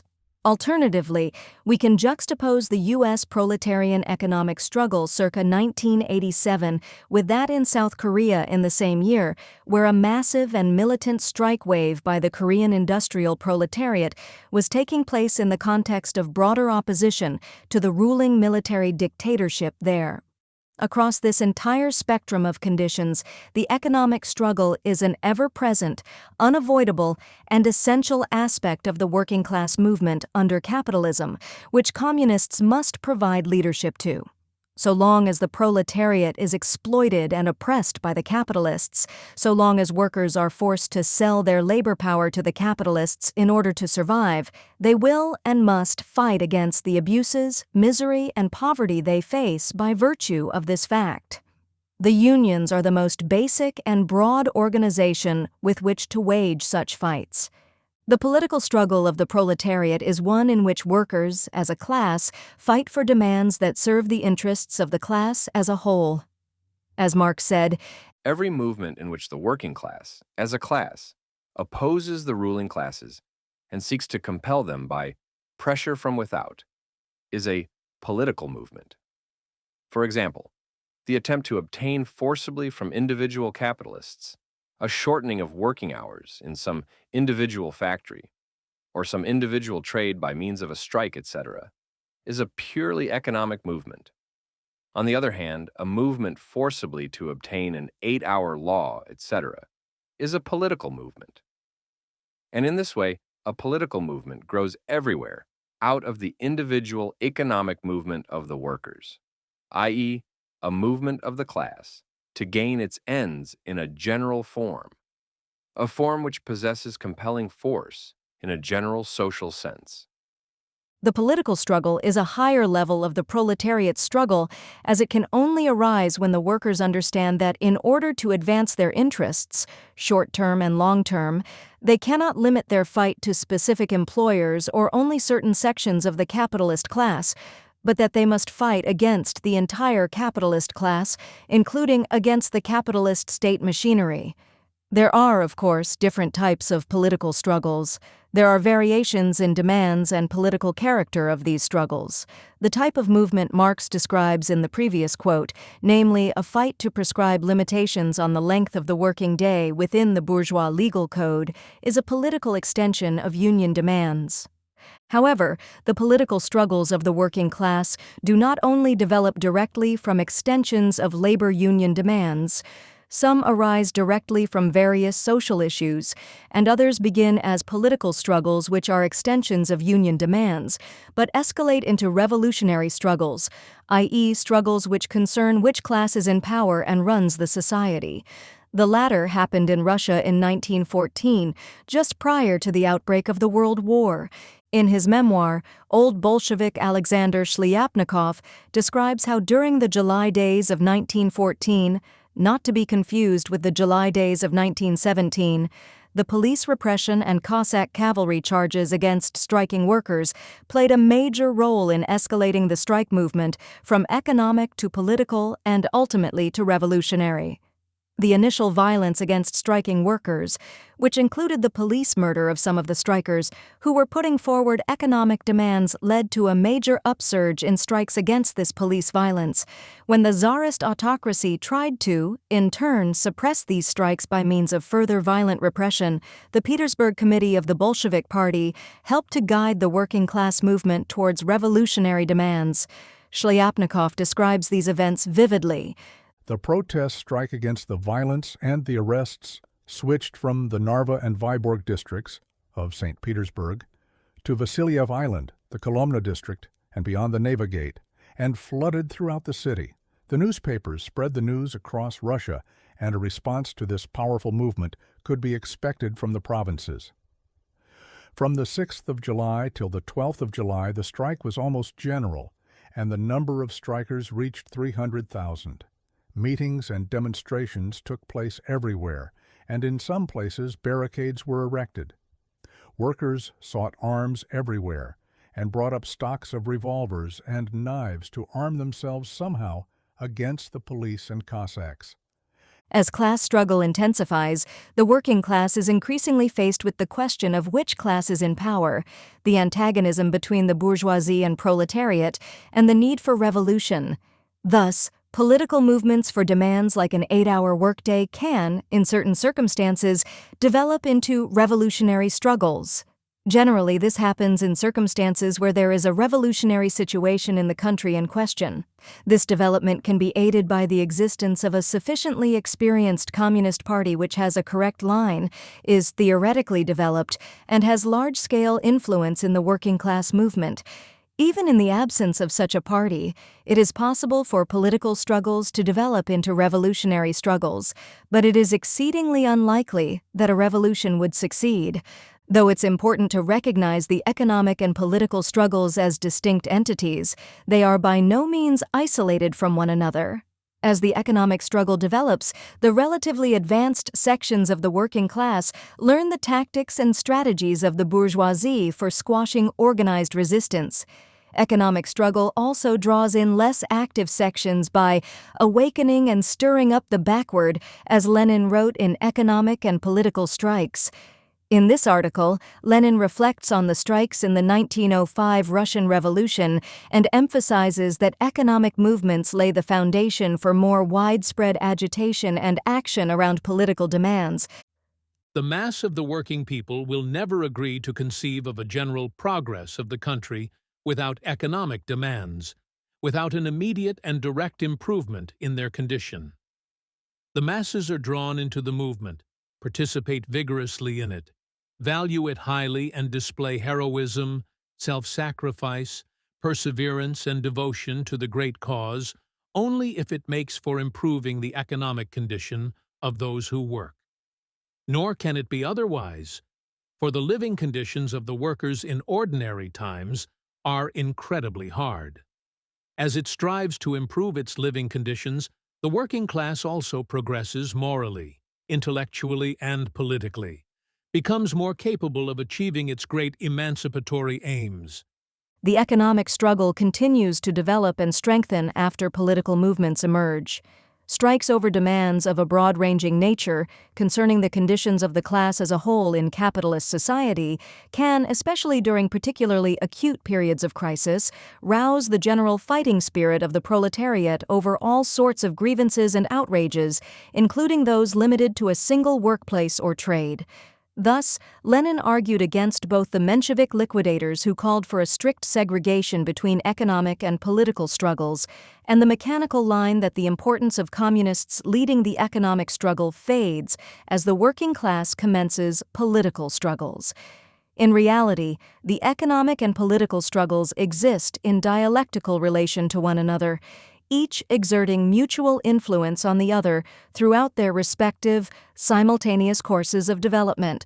While we have spoken about how strong proletarian economic struggles can serve as the basis for the development of proletarian political struggles, we want to be clear that political struggle does not only arise as an extension of economic struggles.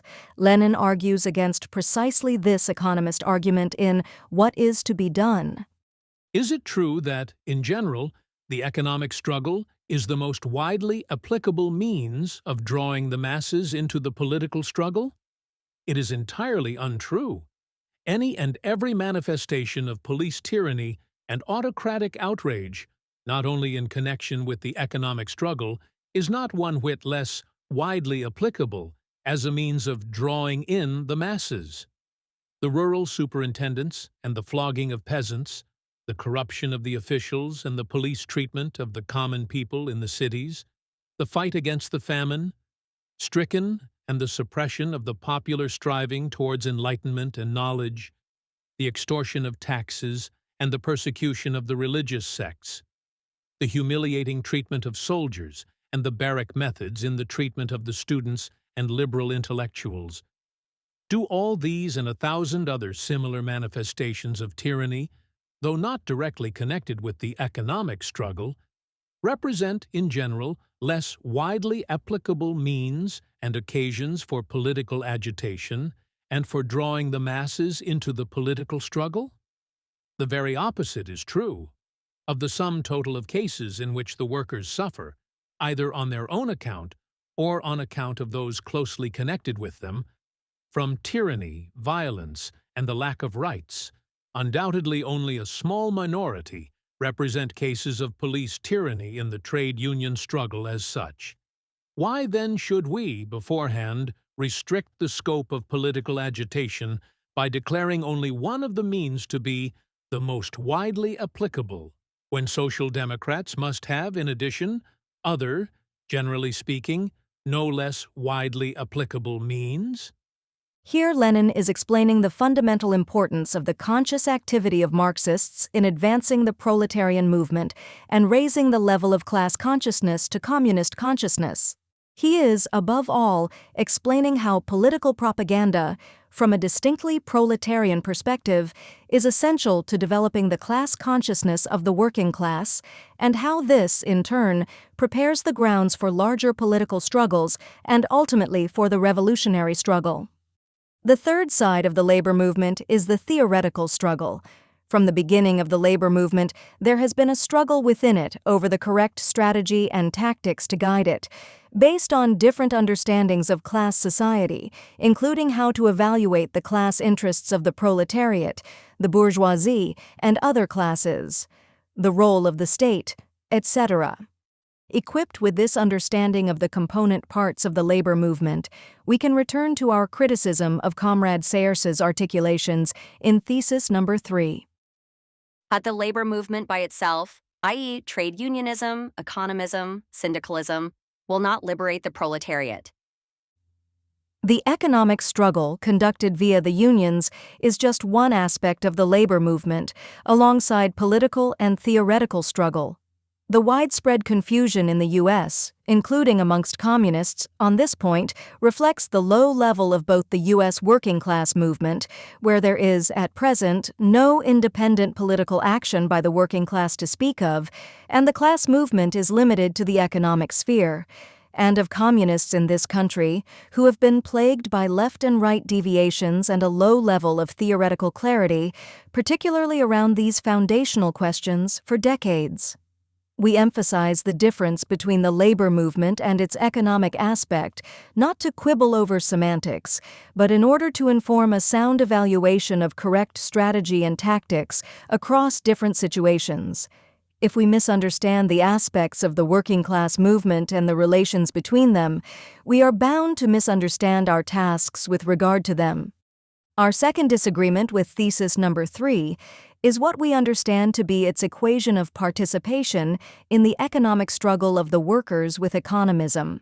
Economism, as Lenin writes about in What is to be Done, is the right opportunist deviation amongst Marxists of overemphasizing the economic struggle in the working class movement, of reducing working class politics to trade unionist politics, of putting off political education and exposures, one of the primary ways we bring Marxism to the working class, until some undetermined far-off date, once the economic struggle has developed to a sufficient degree. This is the most common deviation amongst U.S. communists today, and one that we in MCU have consistently had to combat within our own ranks, given the dominance of bourgeois ideology in our society. This is an important distinction, because if economism is a right opportunist deviation and something to struggle resolutely against, and if we conflate participation in the economic struggle of the working class with economism, then it would follow that communists should only concern ourselves with, support, and lead the political struggle of the working class, and perhaps even oppose the economic struggle of the workers as backwards or unnecessary. While economism is the most prevalent deviation amongst U.S. communists today, the left deviation to excessively belittle the importance of the workers' economic struggle in the unions, and of communists providing leadership to it, is still a relatively common error within Maoist circles specifically. This is unfortunate, but fairly unsurprising given the decades of history of Maoists in the U.S., particularly the Revolutionary Communist Party, RCP, labeling work in the unions as economist. In order to maintain course along a proletarian line, we must participate in struggles for economic reforms, while still, as Lenin described in What is to be Done, subordinate the struggle for reforms as the part to the whole to the revolutionary struggle for freedom and for socialism. Communists must continuously struggle against both the right and left deviation with respect to the economic aspect of the labor movement, We must participate in and lead the economic struggle of the class waged in the unions as an essential part of developing the movement of the class to take up the struggle for socialist revolution and its ultimate emancipation via communism. Our last correction to thesis number 3 is to note that economism is also distinct from, though related to, syndicalism. Syndicalism is the belief that for the working class to emancipate itself, it must focus exclusively on developing the economic struggle and the unions, until eventually there are enough organized forces to wage a general strike to abolish capitalism. Syndicalists do not uphold the necessity of working-class political struggle and organization, especially the Communist Party, nor the necessity of the dictatorship of the proletariat under the leadership of the party in a socialist society. Economists may or may not be syndicalists. Communists and the working-class movement. Comrade Serche's fourth thesis is, given that A, the communist movement is the movement of the proletariat, B, unions are the most basic organization of the proletariat, C, unions alone cannot liberate the proletariat, we understand that there must be thorough, consistent, and deliberate participation of communists in the labor movement for the express purpose of transforming trade union consciousness into communist consciousness and growing the communist movement. Her fifth thesis is, the growth and development of the unions and the union movement itself is not the goal of communist activity and organized labor, but merely a byproduct of the actual goal of building the communist movement and developing communist consciousness among the working class. She elaborates in further discourse on this point. Are reform movements the goal of communist activity? Only the most wicked right opportunists would say as much. Our goal is nothing short of communism. We wholeheartedly agree that communists must work within the unions, both to participate in and lead economic struggles, as well as to guide these organizations towards a point where they may act consciously as focal points for organizing the working class in the greater interests of its complete emancipation. However, it is not true that the communist movement is the same as the movement of the proletariat. As capitalism develops and the working class comes into being, so does its movement. The working class movement existed before socialism and Marxism was developed and is not the creation of communists. As for the development of the communist movement, firstly, Marxism arises outside of the spontaneous working class movement. Lenin describes the history of development of and relation between the working class and socialism in A Retrograde Trend in Russian Social Democracy. At first, socialism and the working class movement existed separately in all the European countries. The workers struggled against the capitalists. They organized strikes and unions, while the socialists stood aside from the working class movement, formulated doctrines criticizing the contemporary capitalist, bourgeois system of society, and demanding its replacement by another system, the higher socialist system. The separation of the working class movement and socialism gave rise to weakness and underdevelopment in each. The theories of the socialists, unfused with the workers' struggle, remained nothing more than utopias, good wishes that had no effect on real life. The working class movement remained petty, fragmented, and did not acquire political significance, was not enlightened by the advanced science of its time. For this reason, we see in all European countries a constantly growing urge to fuse socialism with the working class movement in a single social democratic movement. When this fusion takes place, the class struggle of the workers becomes the conscious struggle of the proletariat to emancipate itself from exploitation by the propertied classes. It is evolved into a higher form of the socialist workers' movement, the independent working class Social Democratic Party. By directing socialism towards a fusion with the working class movement, Karl Marx and Friedrich Engels did their greatest service. They created a revolutionary theory that explained the necessity for this fusion and gave socialists the task of organizing the class struggle of the proletariat. We agree with what Lenin says here, that there is no communist movement until communists fuse with the working class movement. Likewise, in the Communist Manifesto, Marx and Engels describe communists as The communists, therefore, are on the one hand, practically, the most advanced and resolute section of the working class parties of every country, that section which pushes forward all others. On the other hand, theoretically, they have over the great mass of the proletariat the advantage of clearly understanding the line of march, the conditions, and the ultimate general results of the proletarian movement. To now return to Comrade Sers's theses, our ultimate goal or aim as communists is communism, and our aim in capitalist society is to lead a proletarian revolution for the working class to seize political power. However, the necessary preconditions for achieving these aims are that communists must first join, develop, and become the leading section of the working class movement. To say that the only working class movement is a communist one can only lead to sectarianism. If communists in the U.S. put this incorrect conclusion into practice and only engaged with workers and working class struggle that was already communist, they are liable to remain indefinitely marginal. This sort of logic, left unchecked, leads to all sorts of confused ideas. It can even allow people and groups to delude themselves into thinking that they alone are the real working class movement, since they have incorrectly equated the communist movement with the working class movement.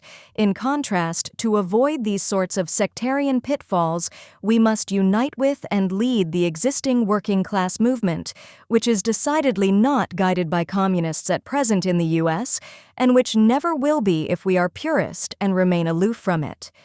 It is true that the growth and development of the unions and the economic struggle is not the only goal of communist work in organized labor. We agree with Comrade Sersha that this is the goal of trade unionists. However, since we must work to develop, strengthen, and lead the working class movement by uniting with the relatively advanced workers in the movement, a significant task in front of us is to develop and strengthen the economic struggle and the union movement by leading struggles, by propaganda, by political education for workers, etc. Thus, it is inaccurate to say that building the union movement is a byproduct of building the communist movement and developing communist consciousness amongst the working class. This formulation insinuates that the development of the union movement is not a necessary aspect of developing the communist movement, and that the former would instead develop only as a side effect or result of the latter. Rather, the communist and union movements have a mutual effect on each other, where the further development of the union movement can provide grounds for the development of the communist movement, and vice versa. The role of unions in the economic struggle of the working class and in the working class movement more broadly.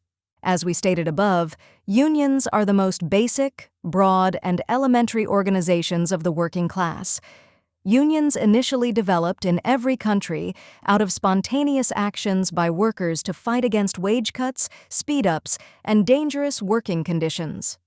The workers formed unions as they gained the basic consciousness that, to fight against these abuses by the capitalists, they were helpless as individuals in competition with each other and had to instead join together in collective resistance. Comrade Sers's second thesis is, The primary function of unions is maintaining the value of workers' labor power. Our interpretation of this statement is that the unions seek to maintain wages at or above the value of labor power for the working class. This is a more precise articulation, in that it accounts for the fact that the actual value of commodities needed to reproduce the average worker in a given society can vary drastically over time, due to a combination of technological developments and changes in the socially defined scope of what's necessary for reproduction beyond the minimum biological requirements. This rephrasing also emphasizes the contradiction between the price form and the value form. For example, the value of labor power could well remain constant, but the price of labor power could fall for a variety of reasons, e.g., increased unemployment, leading to greater competition among workers for fewer jobs, etc. In this situation, the battle would not be over maintaining the value of labor power, which would not necessarily fall, but the price of this commodity in the face of an excess of supply over demand in the prevailing market conditions. Even given this refinement, there is a question as to what degree the unions in the present-day United States are able to fulfill this role. In a situation where only 11% of workers, 6.9% if we limit to the private sector, are organized, it may well be the case that the existing union's influence is insufficient to have a significant impact on the price of labor power, even for their own members. On the other hand, in some instances we can see how the union struggles in some sectors of the economy even impact the wages of non-unionized workers in that same sector, e.g., Amazon and FedEx are loosely constrained to offer commensurate wages and benefits to their unorganized logistics warehouse workers as UPS does to its organized ones. What's more, in the realm of the economic struggle, unions are not limited to fights around wages. There are also fights around working conditions. In a given economic struggle, higher wages will not necessarily be the primary demand. It may be for union recognition, collective bargaining rights, seniority rights, benefits, improved working conditions, more or fewer hours, an end to forced overtime, etc. All this being said, while waging the economic struggle is the primary function of the unions need not and must not limit themselves just to waging the economic struggle. As Marx put it in the resolutions of the First International, Apart from their original purposes, they must now learn to act deliberately as organizing centers of the working class in the broad interest of its complete emancipation. They must aid every social and political movement tending in that direction. we view this as an essential lesson of Marxism that communists must not disregard. We must not neglect or underemphasize the essential work of teaching the working class that its interests are not confined to wages and working conditions, and of transforming the unions to fight for the class's complete emancipation. This task of Marxists in union work must be consciously incorporated into the strategy of boring from within the reactionary unions. This is why, while the recent union resolutions for a ceasefire in Gaza and for support of the Palestinians are modest, they are important steps forward in the working class becoming conscious of its interests and taking stands on issues besides its immediate economic situation. 4. Where should communists focus efforts? The following points are discussed in MCU and the working class movement, but we will mention them again here and clarify an imprecision in that document. At present in the U.S., communists are weak, confused, and significantly divorced from the working class movement. As discussed earlier, our tasks thus include uniting with the working class movement, not to be passive participants in the movement, but to provide it with communist leadership. However, the overall primary front of struggle for communists at present, both in general and within the working class movement in particular, is the ideological one. The distinction drawn in MCU and the working class movement between theoretical ideological work and practical work is imprecise. This is because within what could be called ideological work, there is both a theoretical and a practical component. On the one hand, there is the theoretical work of study, research, synthesizing knowledge, writing theoretical articles, etc. On the other hand, there are the various practical organizational tasks associated with actually bringing this theory to the proletarian masses at various levels. Waging ideological struggle within Marxist circles over what Marxism is, including by struggling against various forms of revisionism and opportunism, and developing communist organization quantitatively and qualitatively. It is interesting, for instance, to look at the work Marx and Engels led in the Communist League and how, even while a revolutionary situation, i.e. 1848, was clearly on the horizon, what the League considered action, as opposed to theory, was first and foremost the action of propagating their program and newly adopted theoretical outlook amongst masses of working people. This included founding mass organizations of workers like the German Workers' Educational Association and publishing a paper for the League. It is also worth recalling Lenin's polemic in What is to be Done, against the idea that action means mainly organizing demonstrations, carrying out drab, everyday trade union functions, or, worse yet, acts of terrorism, and his related opposition to the idea that the work of putting together an all-Russia Marxist paper was armchair theorizing, or mere paperwork. Instead, Lenin emphasized that the paper is not only a collective propagandist and a collective agitator, it is also a collective organizer. and that the only way for communists to participate as communists in those practical activities, which his critics glorified, is if they are organized to propagate Marxist theory generally and a Marxist understanding of the specific outrages that are the target of such practical activities in particular. In order to propagate Marxist theory and provide Marxist exposures of outrages in society, as well as to provide communist leadership to the working class movement, we must struggle to further develop communist consciousness ourselves and solidify our understanding of Marxism, which in our present day is Marxism, Leninism, Maoism. For example, we in MCU are glad to be taking part in this national debate on how communists should work in the labor unions, since basic unity on the correct strategy in the union struggles will allow us to make much more significant advances on this front with the limited forces we have now. However, the fact that, in the course of carrying out said debate, we immediately come up against such basic questions as how to define the labor movement speaks to the theoretical shortcomings communists currently have, which tend to prevent us from actually applying a correct Marxist line in practice. This state of affairs is not the fault of any one communist individual or group, but rather an outgrowth of the near-total degeneration of communist forces in the U.S. since the 1940s, with only a brief and still very confused resurgence in the 60s and 70s.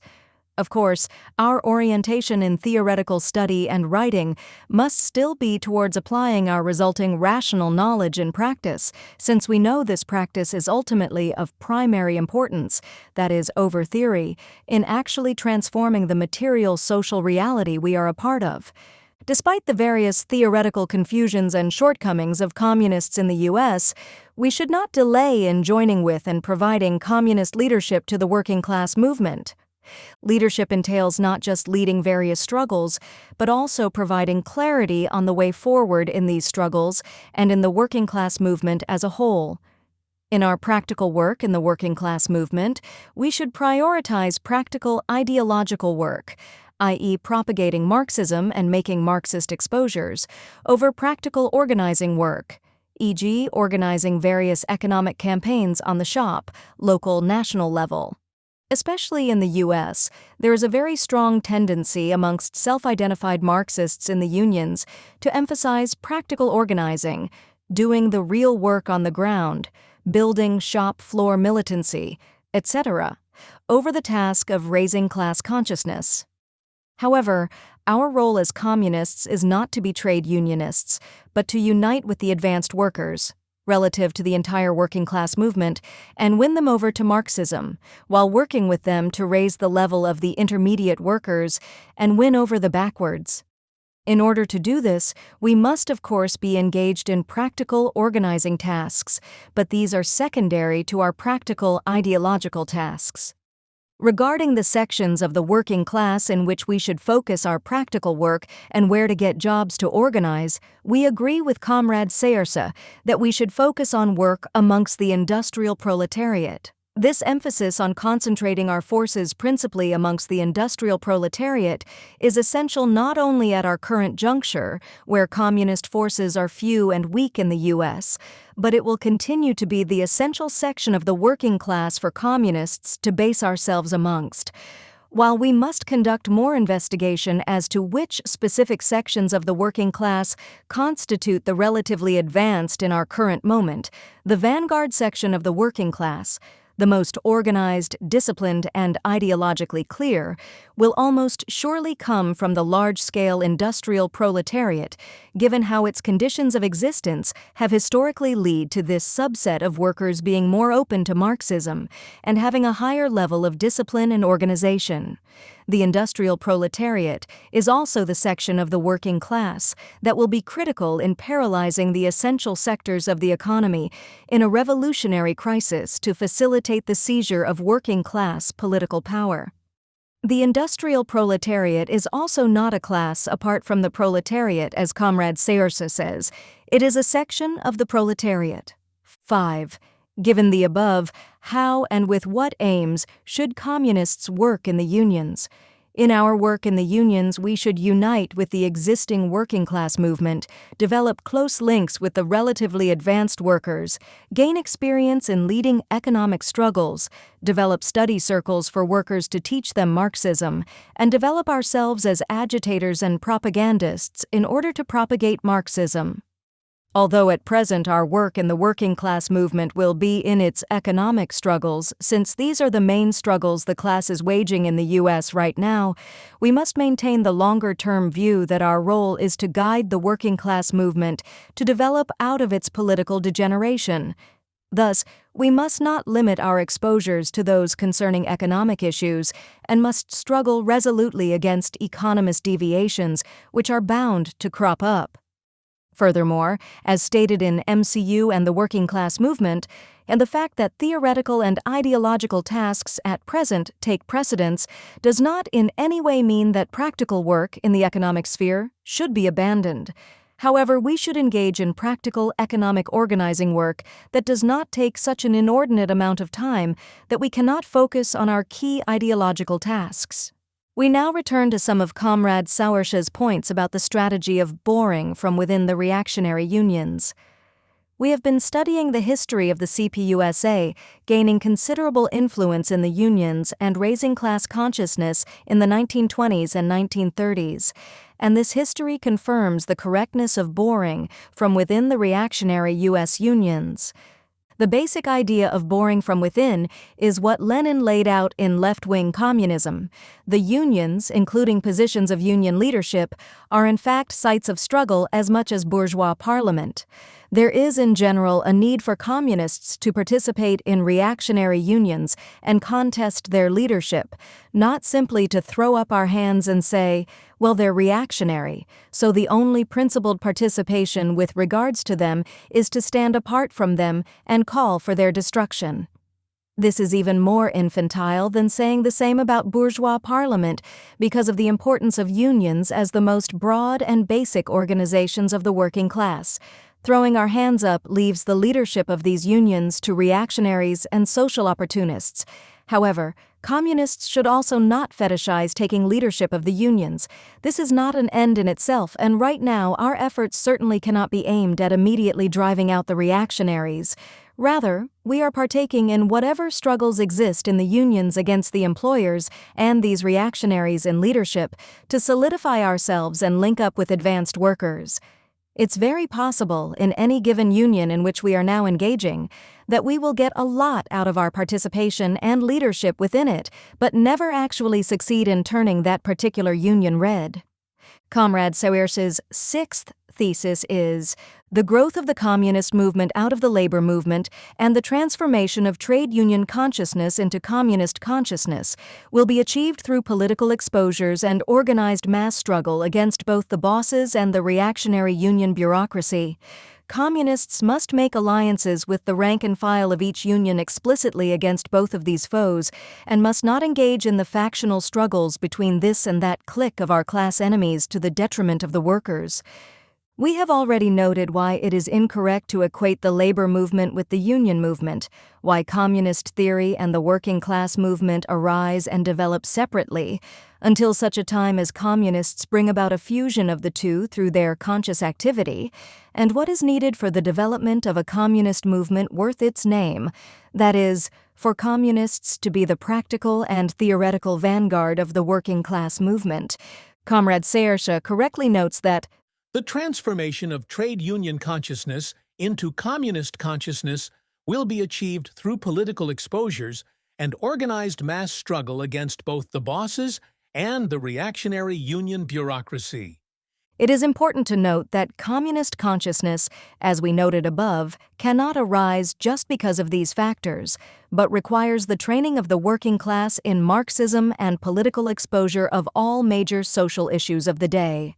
We would also add that, in addition to struggle against the employers and reactionary union bureaucracy, there must be exposures of and struggle against the social opportunist forces within the unions who are leading both the relatively advanced workers and the self-identified Marxists who have gone into the union movement down dead ends, exemplified by the trends of class struggle unionism and the rank-and-file strategy.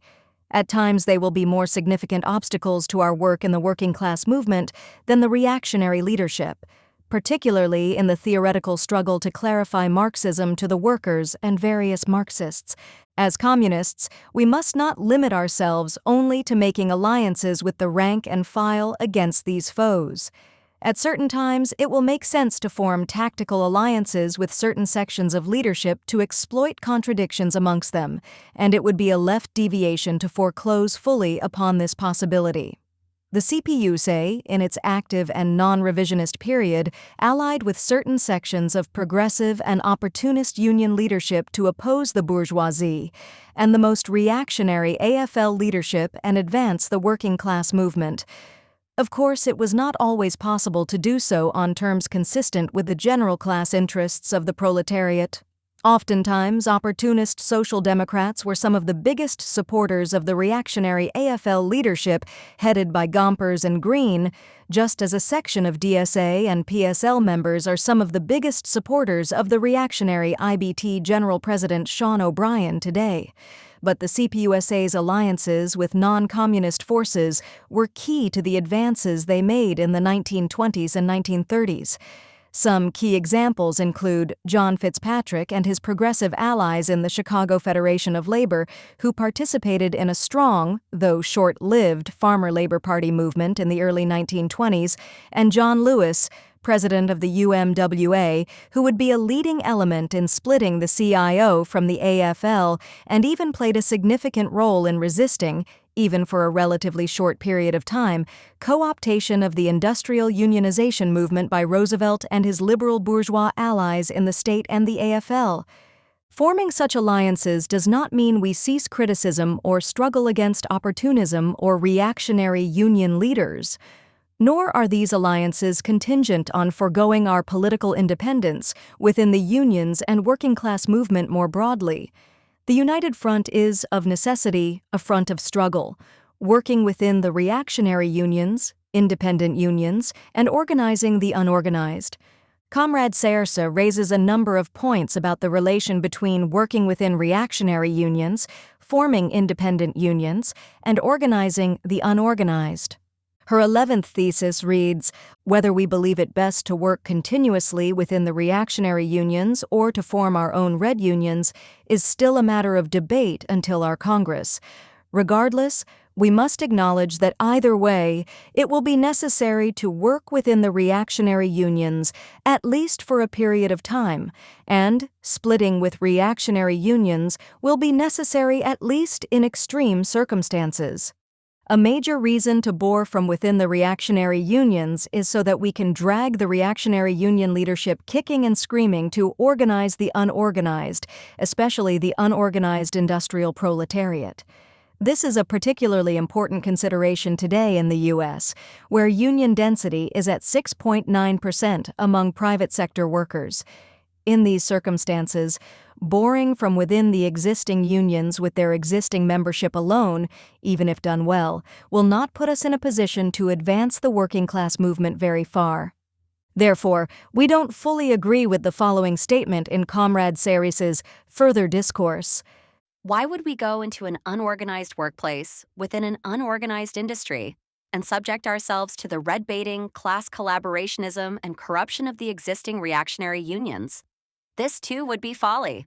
Ideally, by boring from within these unions effectively, proletarian forces will have blunted some of the most horrible, red-baiting, class collaborationism, and corruption pervading the union leadership and have gained some degree of political influence within the unions in question. Once this influence is established, it makes it much easier for new sections of previously unorganized workers to be organized into the union on terms that are not only favorable for these workers, but which also help to advance the class struggle more broadly. In particular, if we can organize relatively advanced workers into the existing reactionary unions, it will aid in our efforts to build left-wing opposition in those unions, further bore from within, organize more sections of the unorganized, etc. To be sure, there will be plenty of situations, especially once the working class movement here has grown stronger, where it makes the most sense to form independent unions in a given workplace or industrial sector. It also will be necessary in some cases to split a section of organized workers from an existing reactionary union. However, we believe that in many independent organizing efforts, the correct strategic orientation will still be to eventually affiliate with one of the larger unions still under dominantly bourgeois leadership. It can be helpful to again look at the example of work the CPUSA did in the 1920s and 30s. The task of U.S. communists in this period was not solely to support and create independent unions. Working with or creating independent unions included making a plan, from the outset, for affiliation with the existing larger unions. This was the case, for example, with the amalgamated clothing workers and amalgamated food workers. Affiliation, when carried out correctly, serves both to drive a wedge in the reactionary officialdom and likewise connects up the newly organized workers with the mass labor movement, giving workers a far greater confidence and staying power. Even though this strategy was promoted by the Comintern and taken up in principle by the Toll often leaned too heavily into independent unionism and put the task of planning for affiliation with AFL unions on the back burner. Still, these shortcomings in applying this line in no way detract from the overall correctness of the line. Of course, the strategy of affiliation cannot be applied dogmatically. There are all sorts of factors to consider in order to determine the optimal course of affiliation of an independent union into an establishment one. For example, it would not generally make sense to affiliate when the union in question is seeing its members flee in droves, or when a mass expulsion campaign of communists and radicals is underway. We cannot simply hand over our organizations to the large reactionary unions. We have to, where possible, affiliate upon favorable terms. In addition, Foster emphasized that, while the terms of affiliation must not concede all leadership, they still cannot be so unrealistic as to totally prevent the possibility of affiliation. Historical experience demonstrates that short-sightedness on the part of the reactionary union leaders, their eagerness to expand and increase their dues pool and the like, can help push things forward. All of this being said, the CPUSA's work in the TUOL and TUOL was not without errors. In both formations, they made both right and left errors. At times, they dragged out affiliation with the AFL for too long, after it clearly didn't make sense to continue. At other times, they delayed affiliation when it made sense to act rapidly, to affiliate. 43. This is far from a comprehensive summation of the lessons from this period. Further study and analysis of this rich history are needed to inform our present work in the unions and the working class movement more broadly. As to whether or not independent unions should be revolutionary ones, our view is that it does not make sense to push for the formation of independent red unions at present, given the low level of class consciousness of the working class. Even at the time of the TUOL, where there was a relatively higher level of militancy, class consciousness, and an existing communist party, it was premature for all TUOL unions to have a revolutionary line. 44. There is a significant difference between establishing a revolutionary program for an organization of the militant minority in the unions and imposing such a program in a union that seeks to embrace all workers in a given workplace or industry at their present level of class consciousness and political development. We think that, in most situations for the foreseeable future, it will not make sense to establish explicitly revolutionary labor unions in this country. On revolutionary caucuses, Comrades Kat 11th thesis states, We should make use of revolutionary workers' committees which operate semi-clandestinely for the purpose of pushing a red line in unions. Experimentation and regular summations are necessary for determining the best way to utilize these structures. While we are not exactly sure what Comrades Kat means by revolutionary workers' committees, we can share our own debate and discussion regarding the basis for creating explicitly revolutionary workplace mass organizations at present. We will first note that while there is a need to keep certain organizational structures secret at times, such as an organizing committee being secret from management before going public, generally any workers' organization in the unions should be broad and open, not clandestine or semi-clandestine. In a country where bourgeois democracy is the prevailing form of class rule, and where a shift to fascist repression is not on the immediate horizon, it does not generally make sense for mass organizations to operate according to a policy of secrecy. Such a policy will isolate all but the most advanced workers from the broader mass of intermediate and backwards workers. There are, of course, some exceptional circumstances, e.g. during a Red Scare or at a brutally repressive workplace. It is not clear if Comrades Kat also means that communists should generally be secret or semi-secret about their politics, but we believe that hiding our politics in this manner will only make us more susceptible to co-workers' suspicions and anti-communist ideas. If we are operating in a semi-clandestine caucus or being semi-secretive about being communists, we won't be able to explain to co-workers and show in practice why communists aren't weird and conspiratorial. In MCU's initial discussions around a communist line on work in the existing unions, before taking up systematic study on this question, and before we had much practical experience in unions, we had an idea of remaining somewhat aloof from the existing union structures and building revolutionary caucuses, though what exactly this meant always remained fairly vague in our understanding at the time. We believed that this was the form of organization to develop on the shop floor, locally and nationally. However, we never attempted to build revolutionary caucuses, as we quickly realized there is not a basis to do so at present. Given the low level of class consciousness amongst the working class in this country, there are very few workers who presently would see a reason to join an explicitly revolutionary caucus. To see developing revolutionary workers' organizations within the unions as our primary task, no matter the circumstances, is a left deviation that will inevitably have a number of negative effects, the most common of which include isolating ourselves and revolutionary-minded workers, isolated from the intermediate and backwards workers, as well as isolating us from the relatively advanced workers in a given workplace or union. Across the reactionary-dominated unions, even truly oppositional organizations struggling against reactionary leadership are few and far between. Of course, if we meet co-workers who are interested and enthusiastic to learn more about communist politics, then we should seize on this and have some systematic way to conduct studies, make exposures, and bring them into communist organizations as makes sense. But this must be done in tandem with collaboration on non-revolutionary struggles and organizations which the intermediate will join and support, through which we can raise the level of the intermediate. For example, we, the authors, joined Teamsters Mobilize, a grassroots workers' organization within the International Brotherhood of Teamsters, in the midst of the UPS contract struggle in the summer of 2023. Through our involvement in this pre-existing group, we've had many opportunities to collaborate with fellow Teamsters members to find various ways of exposing the class collaborationist labor misleaders at the helm of the U.S. union movement right now. While this does not, in and of itself, constitute a revolutionary political line, it is a strategy that can potentially unite a large swath of workers currently within the Teamsters who are critical of both the IBT executive leadership as well as the opportunist leaders of Teamsters for a democratic union. To be clear, we by no means intend to imply that there will never be a basis for revolutionary organizations within unions, but that we must not be hasty to form these kinds of organizations before there is actually a material basis to do so.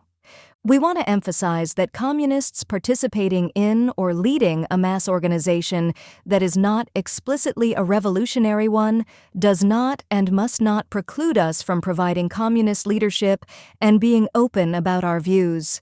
Of course, we should not sloganeer. We should be discerning with how to raise various political questions with various workers. We should evaluate who to talk with more in depth about Marxism. And we should not prematurely push workers to join a communist organization. However, in general, we must not be afraid to put forward Marxist politics. Otherwise, if we hide our politics until some later date, or say we are Marxists, but dilute Marxism to trade unionism, we will be subordinating the need to raise class consciousness to developing the economic struggle. In conclusion, as we noted in the beginning, we think Comrade Sayers's contributions are overall positive, and writing this response has pushed us to reevaluate our own thinking on a number of these questions. These kinds of exchanges are desperately needed. We look forward to reading any responses, questions, or criticisms. You can reach us by emailing MCU@MaoistCommunistUnion@riseup.net.